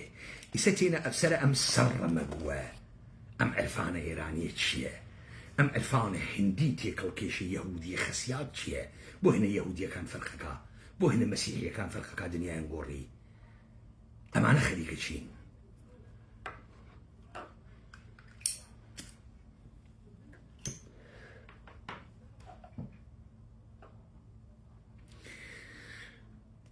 تماما نتيجة عرفان إشي ولام دانا وبيت بأمدو بيته كمولانا يجيتي بأمدو بيته إجيت زين دو هزاوران منوماو أي أجباو من منم إجيت أمدو هزار دانا منو أو من أجب أمينم كمن بوامة منزولي چيه منزوري أما سير وادية كان هزبنا أو وادية فناء برفا وادية فناء كاما وادية أو وادية سكتو إتن تونيي خواس قساقا تو إتن منيك نماغا حتشيش أوا أو إشي لدى توتي تدرو أوا إستيتن أم قسناكا مثلا داستاني كان هزي جن كابرايك تشو داي لدرقاي مالي جنيكي خوش كركبو جنوتي كي وتي منم وتي بجو برو كاورا سري سرما بوجنا نيهش بوات جلو شو صالي دو صال قريا سري كذا دفتر ام شيخو دفتر او شيخو عرفاني خوين دو حاريبو دواي دو صال قرياوه داي لدرقا جنا وتي كي وتي توس وتي إسا بو عشق جيه بيرجولو اما بيجن وادي فنا بلام اگر اما وادي فناوي او جار وخوال زوانة قسبكا وتو زرفك ويكا او دنبكاتو استبسولة الهام بي بزوان دن بي سرچاوي حتى كأمانا قالك يعني بحسيب كان يتخواق ساكا بس لقرام مولانا يجي لم 2000 كسد 2000 عدد كسرة تاديسان لم 2000 كسك دانش كم من بو فرق كم مثلا بار هاي بار نخون برسيغما لبين ام 500 مليون خلقه تي هل درياغ خاور ميانا بو من تشتكليق ايجم تشتكليق ازانم نغدي كم ديقران نبا اقليانقا نريان ليكوي ولا بردميانها بو ناوين بو كشويرن خب امان إسراريان أما سما كار خواس أما خواس خليك قساكا إسراريان أما سا أم خوا حجوري كي ترخوي نانويني أم قالك أم معرفيك أجي زندو هزارا منو اي أجباو من جمنم گوش بنه عربده راو دست منه بردهنم عربده يعني نراندن يعني هاوار كردن خليك اجي جويم لي بقرا ام نراندن من الجوي لي بقرا دس نخي تسر الدمم بو دس نخي تسر الدمم بو لبرويه من دنگ مني دنگ خواسا چونك من از دست شدم لبر خاطري اويك من لدستو من نماو مني نماو ام انسانك نيه اما يجي تلخليك اخساكا چونك من از دست شدم در رحمن شیشه منه اگر من لدستشوگم لريقي منا شوشه دانني ور بنهي پاو بنهم هرچه بيابم شکنم چون من لدستشوگم من اتر من نيم من ام انسان خاكي نيم اصلا من بيمان حيدري نيم تو فكركي شوشه بخيت بر بام بيم خمسدي و بام او ريد اترسم خويني ديتي اكيشي مدواو اشتباعكي من بي خمسري شوشكه بقوشتم احارم سواره من لسنتو ايش اوم حدشي بيتبدسم ايش كينم تمام داستان امسه راسكا اگر اما خواوي و اما كار خواوي و كاركا و محمد كردي اي قوري لا اكاتو يجي قشتان كافرن قشتان فاسدن كوي كانو دقيقا الوايجي جي شوشه نخيت بربي ما با انا مباني وحكيش تأشينم تمام النتيجة عرفان اشي ام دو بيت مولوية بيته استبرو تمام عرفان بالرسيكة جواب ام دو بيت نادوزيتو بعد باشان يكسر باشا كشاكات دنگ برزكو نركان كإشي بيكان هيكا مولوي باشا كشاكاتو اكويتو باوشين الدلخوي كردن چماني ام انسانة مشكوكيكا يقيني نية ايجيت اما خواس قساكا خوشي باورناكا ما طلع كسي بوي تأيدكا ام خلق بوي تأيد ولا رازكي وخوا قسيكت تمام حولي اما ساس ثابتي بكا بابا اما كار خواس من تيتا تواقمو من خليك بود امرمو من حلصم تويتو دانشم تويتو اقريم تويتو ام قسانك اكا نتيجة كنادا مشكلة ام عرفانة چيه ام عرفانة كلن ولا فراغا نيدا وصالة يعني ام نازاني استو وصال بكا چه اتفاقي كوي بو چي گريكي وصال بكا لسر چي گريكي بقيتو بخوا وصال بكا اي بو لم دنيا وصال ناكا اگر لم دنيا وصال بكا چيه كارواتا كنج مزقوتي هل اجي حقا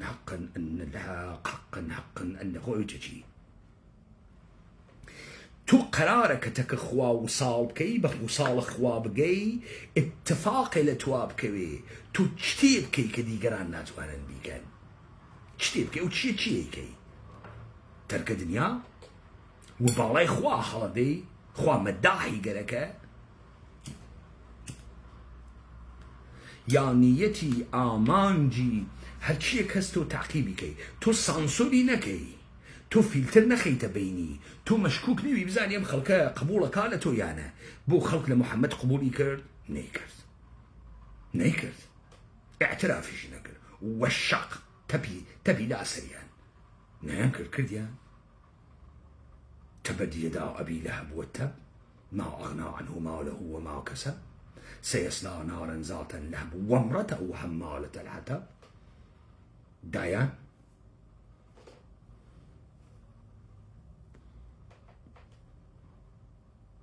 نهنا خب مولانا چیه که دقیقا دوای اما چون باوري بمنيه كواقعا وصل بوغا واما قسي خواز استأكويته وردان بخوي لبر خوي بولا كا تام خلق حزيبي بكا بجن شو بلا رازك اخو ارتباتي تكا قلت دي خو ارتباتي قلت بعدي تو تشيكي حج نو حجيكا نو مرد ما حجيكا زاونك دلم هر نفسي دنگ خيال التوبوفت بۆ خاتریەوەی دڵم لە هەر هەناسەیەکا دەنگ خیاڵە تۆیتی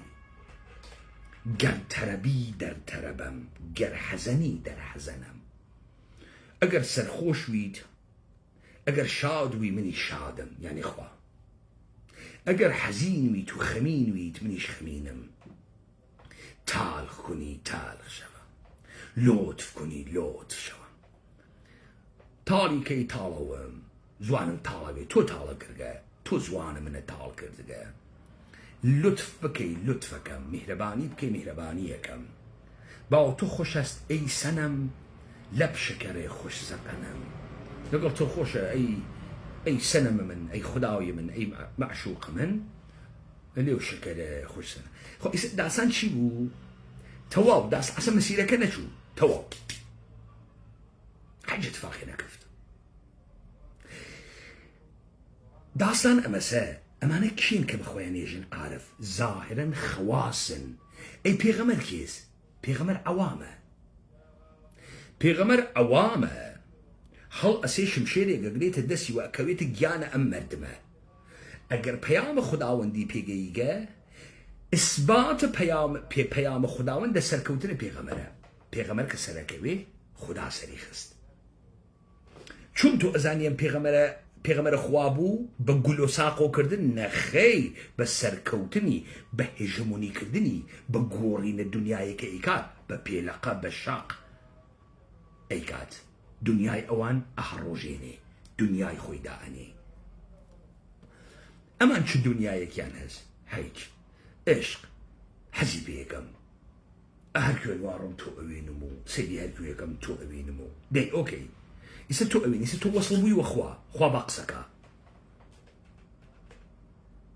چۆنە خوا کە لە جێگەیەکی ترا قسە ئەکا گۆڕانکاری دروزەکە چۆنە لە تۆ قسە ئەکا حەج اتفاقی ناکەوێت تۆ بەس وەسفیەکەی ئەسڵەن تۆ نیەتت چییە بگەی بەخوا نیەتت چییە هەدەفە لەمە چییە ئەی چۆن ئێژی سوورەتە زەمینی ئەتگەیەنێ بە سوورەتە ئاسمانگی ئەی چۆن لەگرا عاشقەوی چۆن عاشقم شەمس ئەوی لە تەریقە شەمس و ئەگەیتە خوا کە ئەگەیتە خوا چه اتفاقێکە کەفێ ئۆکێ ئەمە هەمان تعریف بوویتر دوو بزیسکەی ئیلاهی وانە ناوە دوو ئینسانە کە ئەگەر لە یەکتری نزیک بوون نەتیجەکەیشی ڕاوەتە جنسیە گەرەکتە خاص ئەمە لە یەکتری تێکەڵ بوێ لێودا ڕابطەی جنسیش بەرقەرارەوێ نەڕێنەگی ئەڕواتە ناوە مادینەگی گڕێ هەڵەسێ لەم عەزابە لەم معەزەب بوونە گڕێ هەڵەسێ و تو لە گوناحە ئەدڕێی خوداوی گونەگیەکەی ئەی چۆن تۆ ئیسە لەگرە عاشقە شەمسەوی ئەی تۆ چۆن عاشقە شێخەکە دەوی چۆن ئەوی لە ئەو ئەگەی وەخوا بگەی وەخوا چه ئەتفاقێکەکەوی تو چی ئەەکەی کە ئەگەی وەخوا تو بوو وساڵە نەگەرەکە لەم دنیا بە وساڵە خوا بگەی تا بتوانی کارەکانە خوا جێبەجێ بکەی هەدەفە مەسەیتر تەمامە سەکت و فەرقەکان وای وێنن دنیا تەمامە داستانی شەرەمەسە ئەمما ئەمانە چیان گەرەکە حافظێژی گفت آن یار کە زوو گەشت سەرداور بلند جرمشین بود کە ئەسرار هوەیدا میکرد حافظێژی ئەو یارە کە بۆ خاتر ئەو سەری لە دارا بەرز کریاوە سەر داور بەرز بوو داور مفتەخەر بوو بەوەی کە سەر ئەوی گرت جرمی ئەوە بوو تاوانی ئەوە بوو کە ئەسراری بەرمەڵا ئەکرد ئالەگرە داستانی تێتە بەرەو خەواسێک کە معتەقدن ئەولیا دیسانەوە نەوعی ئرتباتیان لەگەڵە خوا هەست و ئرتباتە وەحی تەکە ئینسانەکانە نەو ڕیاگە و فقط مختص پێغەمبەران نییە و ئەمانە خەواسن یعنی پوڵدارن خانەوادەدارن سەواددارن معمولەن بۆ هیچ کام لەمانە جورئەت ناکە جامعە بگۆڕێ بۆ ئەترسێ نەتیجەکەی ئەوێت و چی وەڵا منیان لەسەر ئەوەی کە وتم حەقە کوشت بو چون اما ننهوي بيجي من دقل خوارت باتمز بو لبر خاطري ادكوجين كي انكشت منصور حلاج انكشت منصور حسين ابن منصور حلاج كشتيان بو كشتيان لبروي وتي انا الحق عجب دي ام خوا ارتباط تكتوا بالقرارك استموا لي ايجي دسنيني تدمم امل نعرتي خوايا شيشه نخيت بربين باخ مثلا شيشه حجيش تايشكينم من جسمي ها من لحج خسينا ترسم واويتي تدمم لتاليا لتونيا قسي خواس بو يحج ملاحظينا كم بناو ابرو شخصيته تو حزيبيكي حزيبيناكي وشاو الدرهاتو چونتو ناتواني اخلاقيات فردي بو يهقل ايجيت بياوانا قوري تاريخ باخلاقيات خلق عمومي قابل قزاوتني بانش قلال ناجي فلطة خلقي حتى بياني قوبخو بيجا دولة بريطانيا 500 مليون انساني كشت ومودرنيتي محقق كرت خلق جرت قولي دا مودرنيتي محقق كرت ديوانيا أوني يسوقوا برازة لوري أوني يسحجناك يسكبروي 500 مليون شي كشت تو الشعور هو معنا ناقة أم كارينك ده تو أقل تنو تو هلا سهلة بين الدوبر بيت هذا وايش بيت لذا أخلاقيات الفردية إنسان هار يا قرعيات ناتواني ما أنا قزاوتك نين أحد أو بنيان بزار قزاوتك بس أو كره أرواداني شي إيراد لبيغمبر الإسلام أقري أو كره شي حرام زاز ومشتي ملاي فاسد دروسيان كركة تافي قسازي بكن وقوم الغا بنج كن أنا ناتواني رخني أخلاق لمحمد بيغمبر الإسلام أقري ناتواني بقري حيج رخني ناتواني بقري أو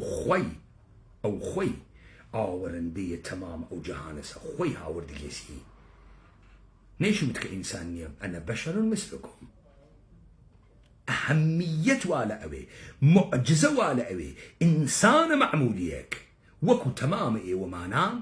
كاريغا وحج كاملي وانا مانا ناتوانا بيكن بويا إيه وي فاسد كاورا كان معصوم وقديس وخوا هدايتك القوة بدي بي قرتو اتفاقا قناح نكي ناتواني خلاقيتكي بويا أروي سكتو في القدوزكي شكل ميمونة دي خلق كلك بودريشكا تاقر شوبويتو قناحكي أم قصد دروس لبوليوي تشيغوارا أزاني كي دايو دسو تشيغوارا شو خلق بوليوي نجات با انقلابكا بو جوتيارا حيزكان شو بوليوي جوتيارا حيزكان بوليوي دولة بوليوي إصلاحية زميني دا گزارش چگوارایان دا پشتیان چول کرد دایانه دسو چگوارایان کشت ئیستا هەر ئەو خەڵکە حیزەی بوودیویە وا چگوارای کشت چگوارە دانێ ئەرژەنتینی بوو ئەشرافزا بوو دکتۆر بوو چەکینیا وەشان ئەم ئینسانانە ئازادکە ئەوانە چوون فرۆشتیان کوشتیان ئیستا ڕوویگەن لەسەر ئەو جێگەوە گولەکانی خواردگە مەرقەیان دروست کردگە دخيلي بيوسن ناوي نياغا ست استي سانت يعني مقدس ارنستو تشوغوارا بو لبر اوي امانه بشل سبيون كسيفه حيزن وبياي غوريكو او قديس بو لحد ام جوابا وكان نبوكو او بن كل خد دم يعني تقييم حرام زانه دم يعني تقييم جنو بياي معموليكو او زحمتي كيشا او دسي هلقد لجيانا اشرافيت دسي هلقد لبزشكي دسي سيمنالي بو جن جواني بجيهشت شو كوبا خائني لناو قروها كقرت حكم خائن اعدام بو قروبا كقشتي وكو خائنة حيزوا وتيبو خيانتك بو امان دي تدس ارتش وتيجنا كم نخوش من الله كان برسين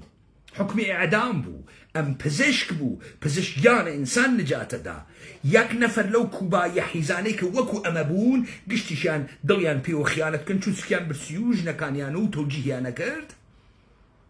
نيتواني حكم اعدام جاكا چگوارا بو اولين بار لزندگيا دكتوريك ارجنتيني تفەنگەکەی دەرهاوت فیشەکەکەی نیا بە کلەی سەری کاورا و تاق کاورای کوشت لەبەرەوەی ئەو حیزانە دقیقاً وەکو ئەون ئەخلاق بۆر ئینسانە بۆر ئینسانە حیز هەرو ئینسانانە وا تفیانەکرد لە محەممەد هەر ئەم حیزانەی بەناوە محەممەد کەوتنە سەر شوێنە محەممەدیان بەبارن تەگرتگە گەرەکیانە محەممەد بکەنە مەعسووم معجزەیەک گوڵی بە گولی و دەستی پێمانە هەوڵ پێغەمبەرگیان گولیەکەمان پاکەوە ناخوێڕی پێغەمبەرگیان ئەزەمەت و گەورەی ئەوە بوو ئینسانە مەحموودیەک بوو هەرچی خوێڕی وەکو تۆز بردیە دواوە شەکی نەکرد لە قسەکانی شەکی نەکرد وەلێ تۆ 2000 گردە کونە حیزوانە ناوە وجودتا دەست بۆ ئەوەن 50 دەفە قسە گۆڕی دروسە دقیقاً لە عرفانە ئیسلامی شەوە اتفاقێکە کەفێ هیچ کام لەمانە باوەڕ ناکە ئەو تەجروبە کە پێ ئێژێ شهود واقعاً خواست ئەگەر باوەڕی بکردایە عینە ئەو قسە مەولانە ئەیکا ئەها من باکم نییە جمێنتان پێدەم ئەدعایەکیش ناکەم کەسێ تەجروبەیەکەم تەکاکە بۆیشم مهم نییە چی فکرەکەی تۆ وەلێ من خەریکم شتێکە بینم کە تۆ نایبینی قزاوەتە تویش 5 قەران بۆم ناژین ئەوەیشی وتم هاورد مەدی باکێکیشم بە کەستانەوە نییە هەر ملەیە سەختە بیگرێ مەولەوی وتی ئیستەبێژە با چەرخە چەپگەر تاو قەتش هەن هەر بشار و نرد بیشێنە دادێ ئەر هەر ساوت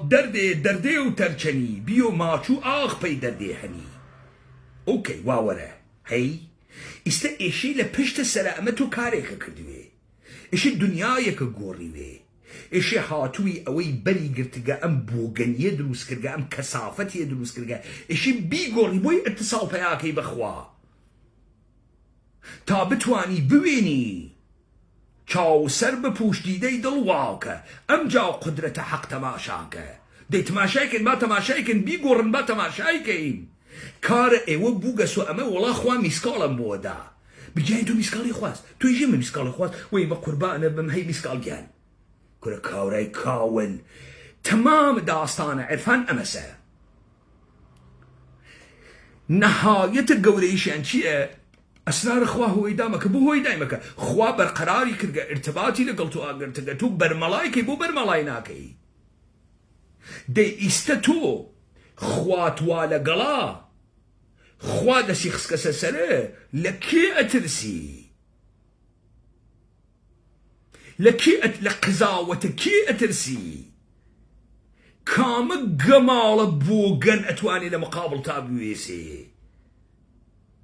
کێ حەدی هەست بوێسێ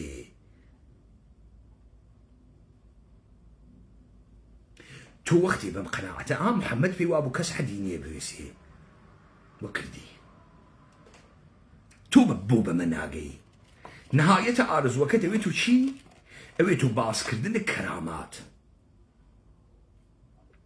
وەڵا حەسەنە مەنسووریان مرد بیکوژن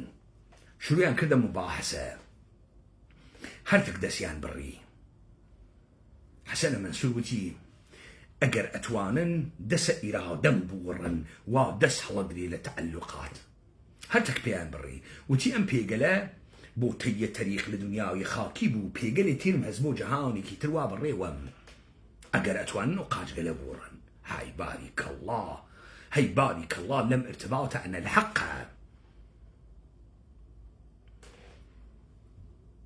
وبعد أو خلقوا بردم تيجري أو عاشق منه زوانا كم ورن بعد دعايان بوبكم خوايا لتقصيريان بوكزل أمانة عاشقتو نازان خريكن بدلت ودن خوا ورفتارنا كبوتو كي تو أزاني خوا شون رفتاركا إما يقنشانا ماندي خوا قوم لود بينوا غلط أكابر دقريت خوا بيجا أكابر دقريت خوا عقلي بيداغا إرادي بيداغا كاباسيتي بيداغا وكو تو وصل بيوتو خوا بو وصل ناوي خليكي شيء دسبار كردن خليكي شيء غلط أكابر دقريت خوا بوي خوا چون أما نازاني خوا كيس چون ئەمە نازانێت تەشخیص با ئینسانە گەورە کێس دقیقاً ئێشە گۆڕانکاری بەسەریا بێنی بۆ یەخواتە کە تۆ ارتباتی بەرقەرار کردگە ئەحیانەن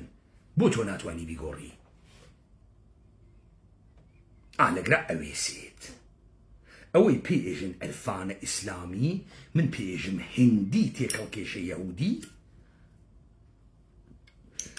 لەگرا ئوسوولەن چی دروزەکە هیچ ئینسانە خەلاقێ دروست ناکە مشتێ ئەحمەقە پاسیڤ کە تەمامە کاری ئەمەسە وەسفە خوا بکا فقەت وەسفە ئەو حاڵەتە عشقیەی خوا بکا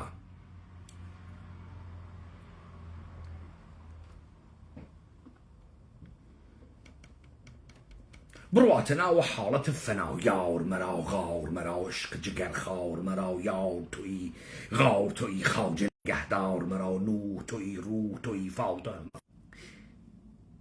سینەیە مەشروح تۆی بەندەرە ئەسرار مەراو نور تۆی سوور تۆی دەوڵەتە مەنسوور تۆی مرگە کۆهکتور تۆی خستە بە منغاور مەراو قەترە تۆی باه تۆی لۆتف تۆی قاهر تۆی قان تۆی زەهر تۆی بیش مەیازان ئەمە چییە ماساوە بوو ئەکەی ئەمە چییە ماساو کردنە خوا ئەتساڵی پێتۆ کردگە داگۆڕانکاری دروستکە وەزع خراوە خەڵکەکە فاسدە لە ڕێخوا هەڵگەڕیا کەس و متشەڕع دنیایان گرتکە کەسافەتیان دروست کردگە کەس نەیتوانیگە خلاقوێ گەورەوێ خودای گوونەگی جیهانی دروستکات بەر ئەساسە ڕەساڵەتی کە بەرەو حەقیقەتە ڕوا بەرەو ئازادی ئەڕوا نەیتوانیگە کارەوا بکە چییە کارت کەوت کەسە ئەمەی کە تۆکی وێ براڕۆ بۆت سووتم و بۆت مردم و بۆ ناتوانی کارە گەورە بکەی بۆ ناتوانی باوەڕ بکەیەوە قسەی خواز دەدەمەچێتە دەر بۆ ناتوانی بنەویدە بنە تێڵاکە ئەگەر خوا ئێرادەی هەست بنەویدە بنە تێڵاکە بۆ خەڵکی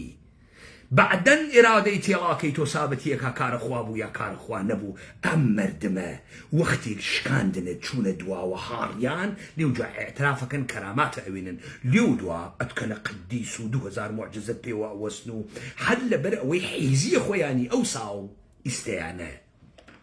جوبران کرد کە بۆ ئەوان حیزون بۆ ئەوە ئینسان های سەخیفێکن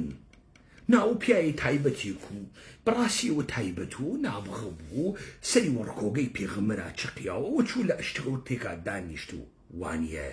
ئینسان حەقیقیەک بوو وا لەگەڵ واقعیەتا ڕوبەڕوو بوو واتوانی خۆی بدەڕێت واتوانی دەراوێشتەی ئێرادەی بکات واتوانی چاوەدی دڵ بکاتەوە واتوانی بیکاتەوە و نەترسیا لەوەی دی نەترسیا لەوەی بێرێتێ سەر زوان ماتەڵ نەبوو بزانێ ئەم خەڵکە حەزوە چیەکە ئەم خەڵکە ئێعتراف و چیەکە کارە پێغەمبەر کارە هەر کەسێک ئینسانە گەورەیەکە ئەوە سێ نێڵێ خەڵکە خەسیاگە حەز بە خەسیاگی کردن لە وادیە خەسیاگیە ژیان بەردەوامکە پێشی وابێ فرە محتەرەمە کە محتەرەم نییە فرە باشەرەفە کە باشەرەف نییە دەوڵەتە ئێرانی لە خیابانەکانە تاران 50,000 نەفەری 2 مانگ 3 مانگ لەمەوە پێش کوشت ئەو خەڵکە بێشەرەفە واوە خۆی ئێژێ باشەرەف ئەو خەڵکە وا قمەس کیسەڵی پۆمات دێدا کاورای جوان ڕۆیە هیچ گوێ دوا پێ کاورای مەریوانیە هیچ گوێ دوا پێت دارە بەڕوو خامۆشە کرد وەکو کولمەنە گوو بووی دڵە ئەسووت بوو کولەکان و کێسەڵەکانە کوردستان وا لە پێناوە پوش و پەڵای مەریوانە نەفەرتان ئەداوە سووتاندن تا فێرقە دروستکەن و نەهزەت دروستکەن بەناوە کۆمەلگای مەدەنی بە دایکە قرتیەکانیانەوە هاتن شان و گەریانە کرد مشتی عەزیز و سەلتەنە تا فێرقە دروستکەن 50,000 نەفەری دەوڵەتە ئێرانی کوشت ئێوە پیاگن ئێوە ژنن چۆن لە ژێرە ساویە گەورەیە ئێوە پێتان قوبوڵەکرێ و خیابانە بووی خوێنی لێتێ چۆن ئێوەیان وە هیچ گوویە حەساو نەکرد سوا تەپیان دامە لە سەر و کوڕ و کەنیشتان و ڕەفیقتان و ئینسان و لە خیابانەکە کوشتنیان بێمەحاکەمە جەنگ نەبوو جەنگ کۆڵان بە کۆڵان نەبوو مشتێ ژن و کەنیشک و کوڕە سادەیە مەعمولی بوون کە فەوقی 2 بنایەنە ڕۆخاند فەوقی 2 بنایەنە سووتاند فەوقی 4 تو باور والشرف نداشتت وأخلاق نداشتت هي بشرف چون من حس كرجا بو دولة إيراني يارانا أجري وكو قحبة خوتك كرجا سكونيكا وأزاين تفر بيا خاسيكي تو الشرف هاس تو محبتي شهز بو من علاقات چون دلتي إلى جامعي آوا هركم يدي بيو لخيابانا كركم بكوجي تو بريدي بيجي كركم هوساركم بخسينم نوادا نسيب جوري برواتنا وخيابان تو كار خدائي أكي خدا لما جراكي مسيحا للرومانكي براكان كارامازوف داسايوفسكي مفتش أعظم جراند إنكويزيتر يخي بخدا قرد بمسيح قرد وتيبوها بكي حقني بي أتسوتين مصحا بو بقسي شيطان النكر أم إنسان تحمل آزادي ناكا كابرا خليكو اتاب وخطاب خواي أكرد خواي مسيحي كسوحا الدم بتسوتينن كشي لاي دركي واسكر بروا خوي هيلاك بو مسيح وقت يقريك يبروات الدر ناو دم بيدا مرد مفتش أعزمي ماج كرد خدا إنساني خوش قركه حتى وقتك تلاش بو خدا يقونجيك بويا ودنيا درن تبي شرف هيك جرقيك خداي تيانية دم للشرف دي تديد استداني سلفي حيز إيمانك يخليك جناحك أو برقع دايني جناحك بخاطري وي قرشو بونو ناوي يكتري تا أو بوري قتلوا عربستان ودسكاقلة جاسوسية الدنيا بيان أدن تا فرقة دروس كان سوارق مردم إيما بون هتايا لإن سجام أم مجموعية مردمية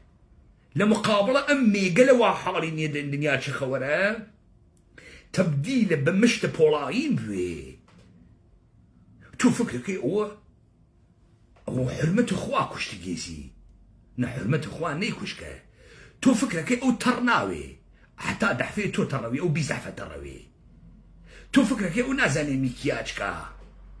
نازاني ناو باي ليزركا با ازاني تو خاستري ازاني تو فكرك او انا الروابط الجنسية متعددة انتك يكترياني حتى ايزاني او ايزاني لتو خاستري ازاني اوي اماني راقر تقوى استتو اويني لمريوانا لبانا لسنا لكرماشانا لجوان روا وكو قارشك سريان هالداقو وموبايل فروشية كانوا بازار يان هسو قانقانو كي لبيني يكتريا كانوا يكي تعقيلي حيزي كان دان يقول حيزي كان برداقسو اما فرقيان دروس كرقا قناح اكن خويان اكنو ميمون الرموزن تو قامكي بودريشكي وقت تو قامكي بودريشكي قناح كان يا نرجي قدشو اونو ناوي يكتري أما فرقة سازية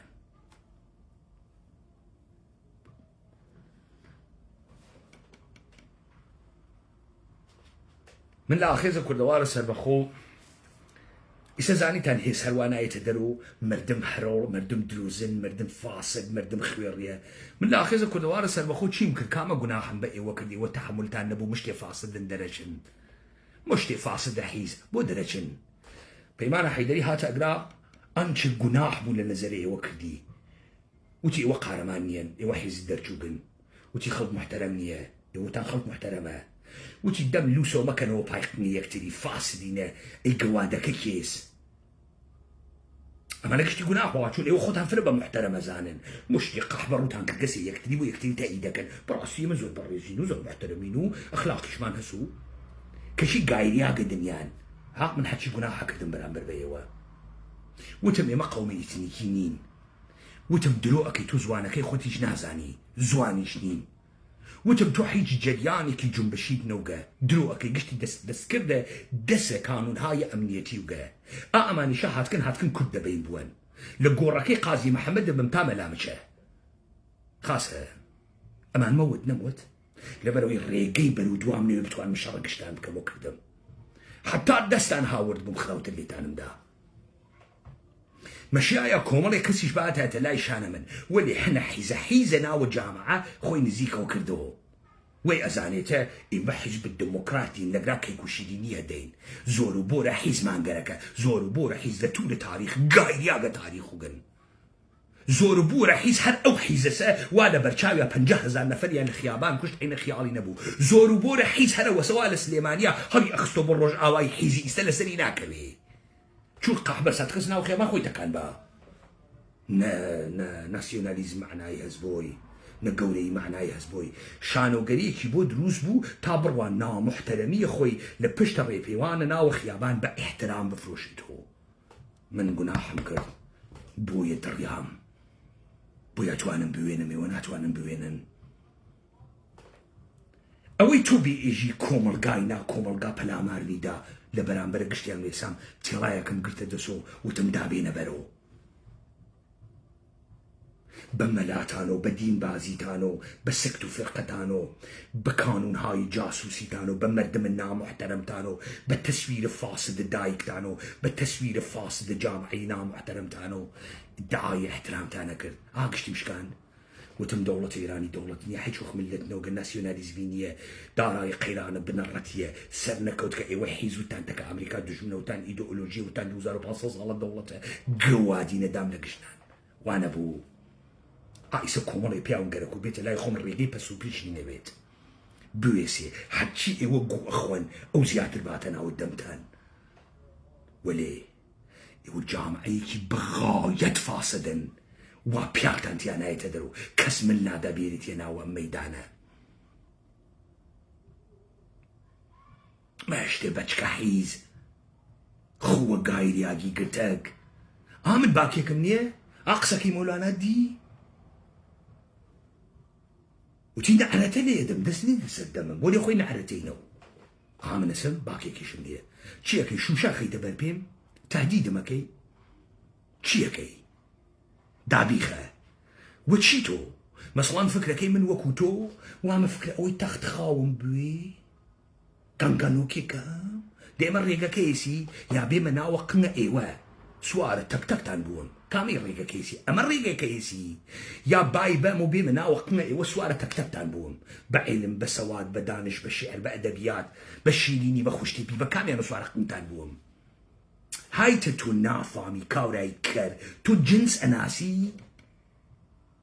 جنس ئەناسی تۆ ئەزانی ئەوەی بەسەرچاوە وەسڵە بەسەرچاوە وەسڵە باکی لە تۆ نییە و هاتکەوە پێلەقە ئەدگۆڕێت جەهانێکە من دروستم کردگە تۆ ناتوانیت دانیشی نامحتەرەمە فاسد لەو دنیای نامحتەرەمی تا هەڵەسی بۆگەنە دنیای گرتگە وەختێ تۆ ئەمە تێگەیت ئیستا ئەزانی ئستالین گەورەتەری پیای تاریخە قەرنە بیستۆم بوو کۆڕە حیز تۆ فکرەکەی وە قزاوەتهای حیزانەی بۆ لە پیاگانەت ئەتوانی ئستالین بۆی تەژێرە سوعال بەچکە حیزت دەڵا حیز تۆ لە چە پیشتێ نەگەیگی با خاص بزانی کوڕە فاسد وا ئێستا تۆ جمێنە دێت و فاشیزم و توتالیتاریزم وا جمێن ئەدەی وە ڕەگەز پەرستی وا جمێن و ئاڵمان ئەدەی کوڕە حیزیەوە گشتان تەرەفدارە ئەوە نیەن کە ئینسان لە تکامل داروین هاتگە ئێوە نایژن ئێڤلوشن کریاگە نایژن داروینێژە ئینسان لە مەیمونەوە ئێرتقای پیا کرد ئەمە سەرچاوی علمیتان نییە دێ ئەگەر ئەمە سەرچاوی علمیتانە بۆ تابەر لەوەی داروین بێت ئینسان کێشەی نەبوو چون فکری یەکرد خوا ئادەمی دروست کردگە ئەمانە گشتی وەکو یەکن فەرقیان نییە خوا دروستی کردن وەلێ داروین وتی نا ئەمە تەکاملی پیا کردگە نەئادرتاڵ سوارە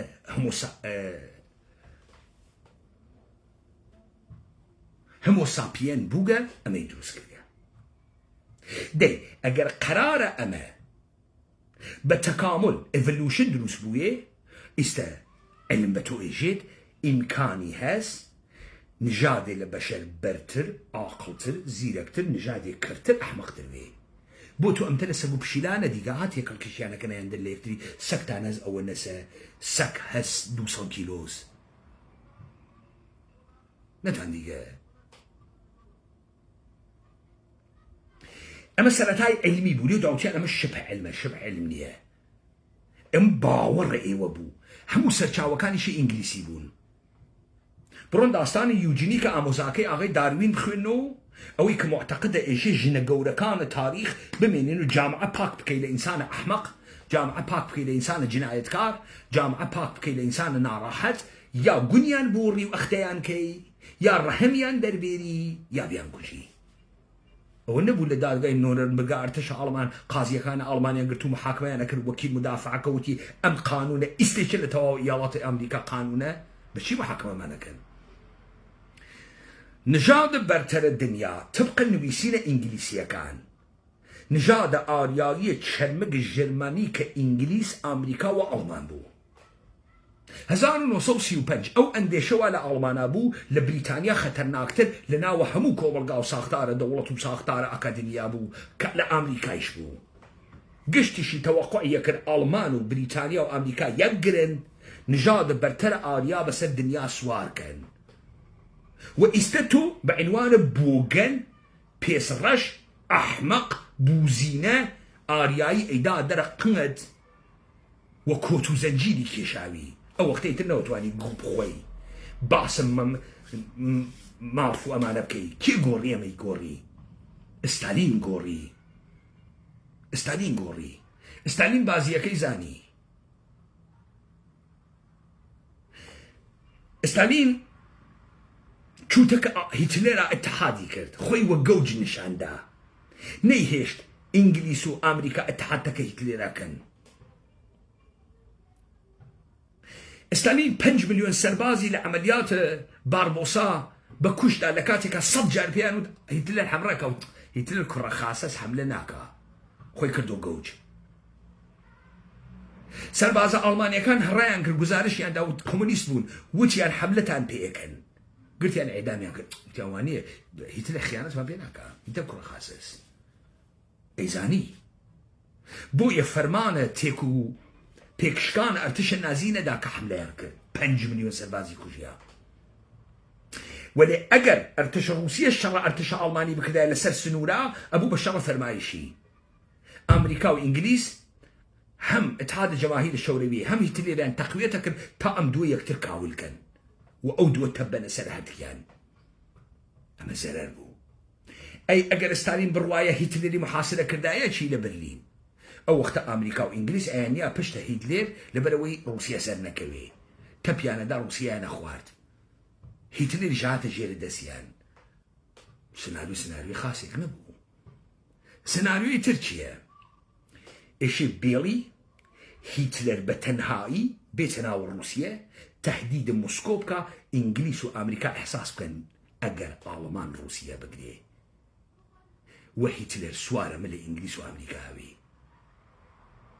بۆیە ستالین کاری وای کرد، کەوتە محاسرەیە موسکۆ و پەلە پەل چرچیل خۆی گەیاندە ستالین. ئەمریکا 18,000 تۆن ئەبزاریدا، کارخانەیدا، ئەسلحەیدا بە رووسیە تا شەڕکە تا بێت وڵاتە سەنعەتیەک.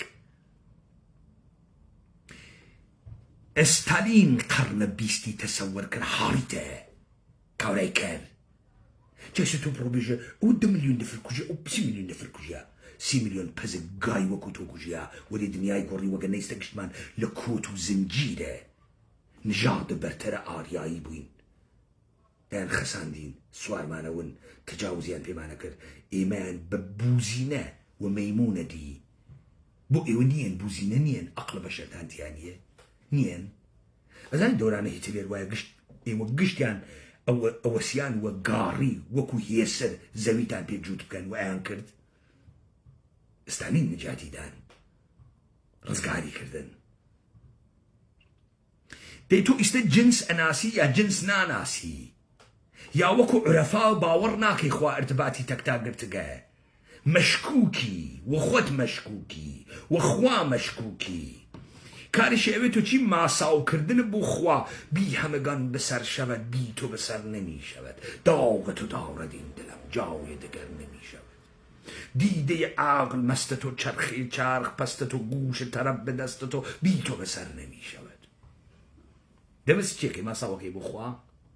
جان ز تو نوش می کند، دل ز تو نوش می کند، عقل خروش می کند، بی تو به سر نمی شود. خمر من و خمار من، باغ من و بهار من، خواب من و قرار من، بی تو به سر نمی شود. ایو هر ساحری دانگره که شعرا هەنگین خۆشێ بوو دەی چ گۆڕانکارێکی لەم دنیا دروست کرد خەریکە ئیسڕێنێتە دەورە خوا بی تۆ بەسەر نەمیشەوەت دەی ئۆکەی بێ تۆ تێپەڕ نابێ دەی ئیستا بێ ئەو تێپەڕ نابێ چی ئەەکەی هیچ هەرێژم پێ تۆ تێپەڕ ناوێ جاه و جلال من توی ملکت و مال من توی آب زلال من توی بی تو بسر نمیشود آفرین نمانه زنی دی ایستا اوکی تو تک خوا ارتباط هست اتصال هست چیه کی اما فراغ حلو خیتو و دیاری و دی ایستا ارتباطی گر الو دو زنی داگه حلی گر که دی چیه کی هیچ الروم وكو حجاج لسر الدارا أمرم شون شيم كرد وتم أنا الحق ميجا أسرار هو يدامك ميجا صر مقوى يعني شي ميجا خوا أشاريتو لخلق قصي خوا أشاريتو لخلق بو نيجي خوا إشي مؤدب قصبك بخياسك بأخلق كامك توزل لأدين لقوي من على النفامكت قيلتي لي قيلت لي تو چون بأقل السخيف اخوات خوا قياسكي مگر ام خوا هر خوا نبو قوم لوتي لبين برد مگر هر او نبو توفان نوحي حاورد بابا اصلا اما استورس باورك تو فاسدي تسميم اقري جبكاتو دروز ناويتو چون ام خواي اي ولا دم عرفا شكر لدمي تيتدلو لخوي لوسكتر بيه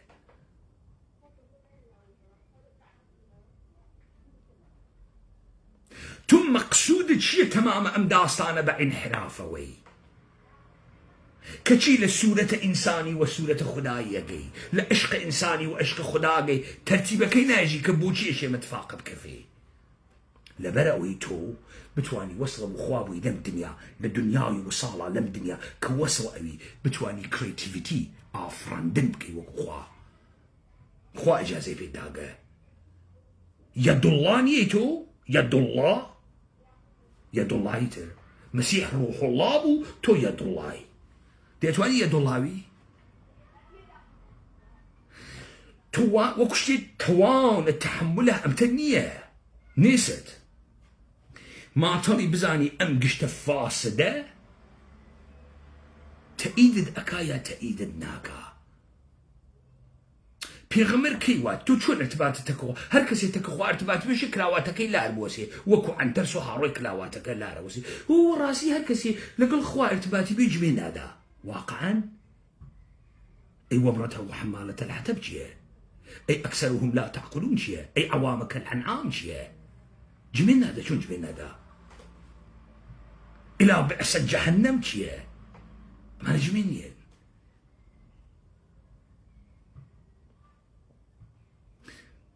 تو چنی خوا و گیزانی خوا چون قصه هکا لوسكالي فاسد تو اتواني محمد تشخيص بي سدم محمد وايتا جزء كفاروي والدرك اجويد يا جزء انساروي كاميانوي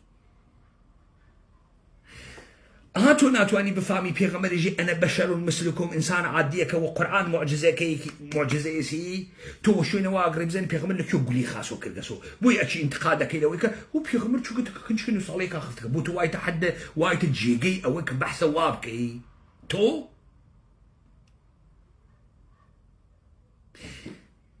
اتواني قصي وابكي بو تو تشي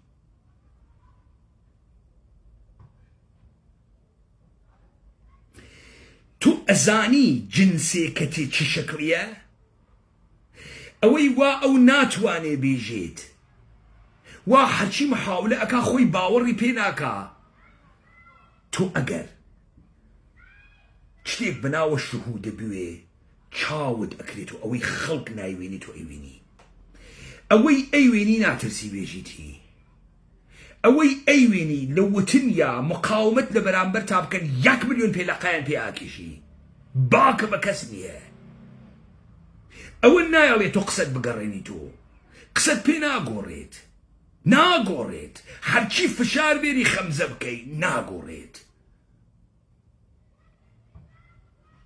أوي بوي إشي بكي بس تو درو أكي بوي لنا وحيج كام إنسان قورينا يتدرو دائما باس كرامات أحمقانة وباز ما ندا وسر أو دي كجي باز دا وسر أو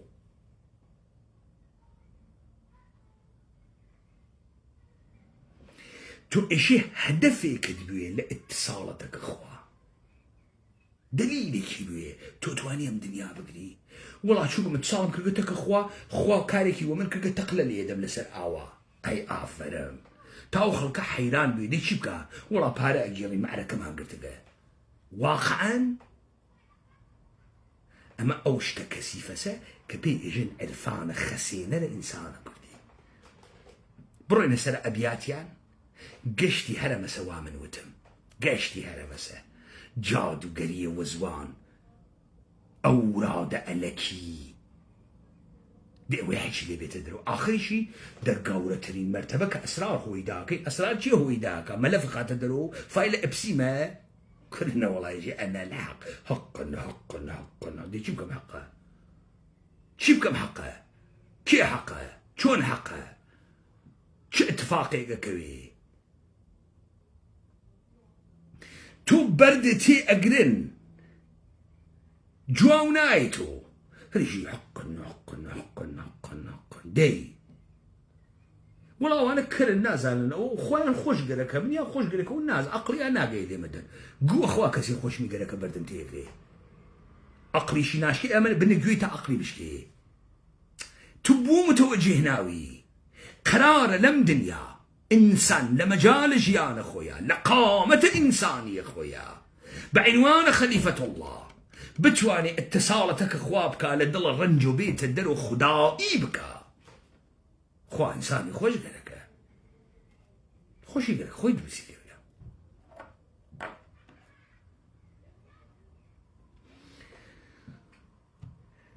اما حكاية انشبو لبردية اولا عرفان شهود اتصال بخدا واي وحي جنسي كينا ناسن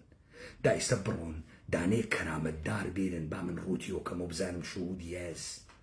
هسي چي اويني يا فقط خوويني خوم ديگه دي دا بزانم شهودي شياس وبزانم قدرتي شياس بيش كن الدرو والله خوم ديگه بيغمر كيان هاد مشتي كلمي كده دمم دي چه اتفاقي قو دروزن دي چكو دم يسكر لي و فاسد تو جرأت ازي سبنوي دو قوچانا كتكوي تجانا حجي تو فكرك هدف تو چيه هدف تو چيه بين برو يخلق دعوتك ان خواهي خوش قرق بي خواه قرق يوي كاري وابكا تي حل درياب توي نقرقه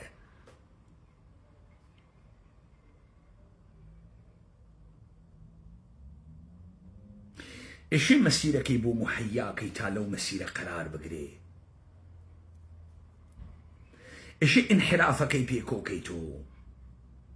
اشي ابديتي كيتو ايوه مشتي الظواهر فاسدة متقلقي نقرمان ومشتي رشدانين مجففة كي بقرينو هني الرن بحسونا قي خمانو بيج نوراني كان خلق مشاهدة خلق زوري هاز كل خلق حيستنو فاسدة الخويسي زوري هاز محمد جامع يقولي خلق نيقوري خلق نيقوري حاليته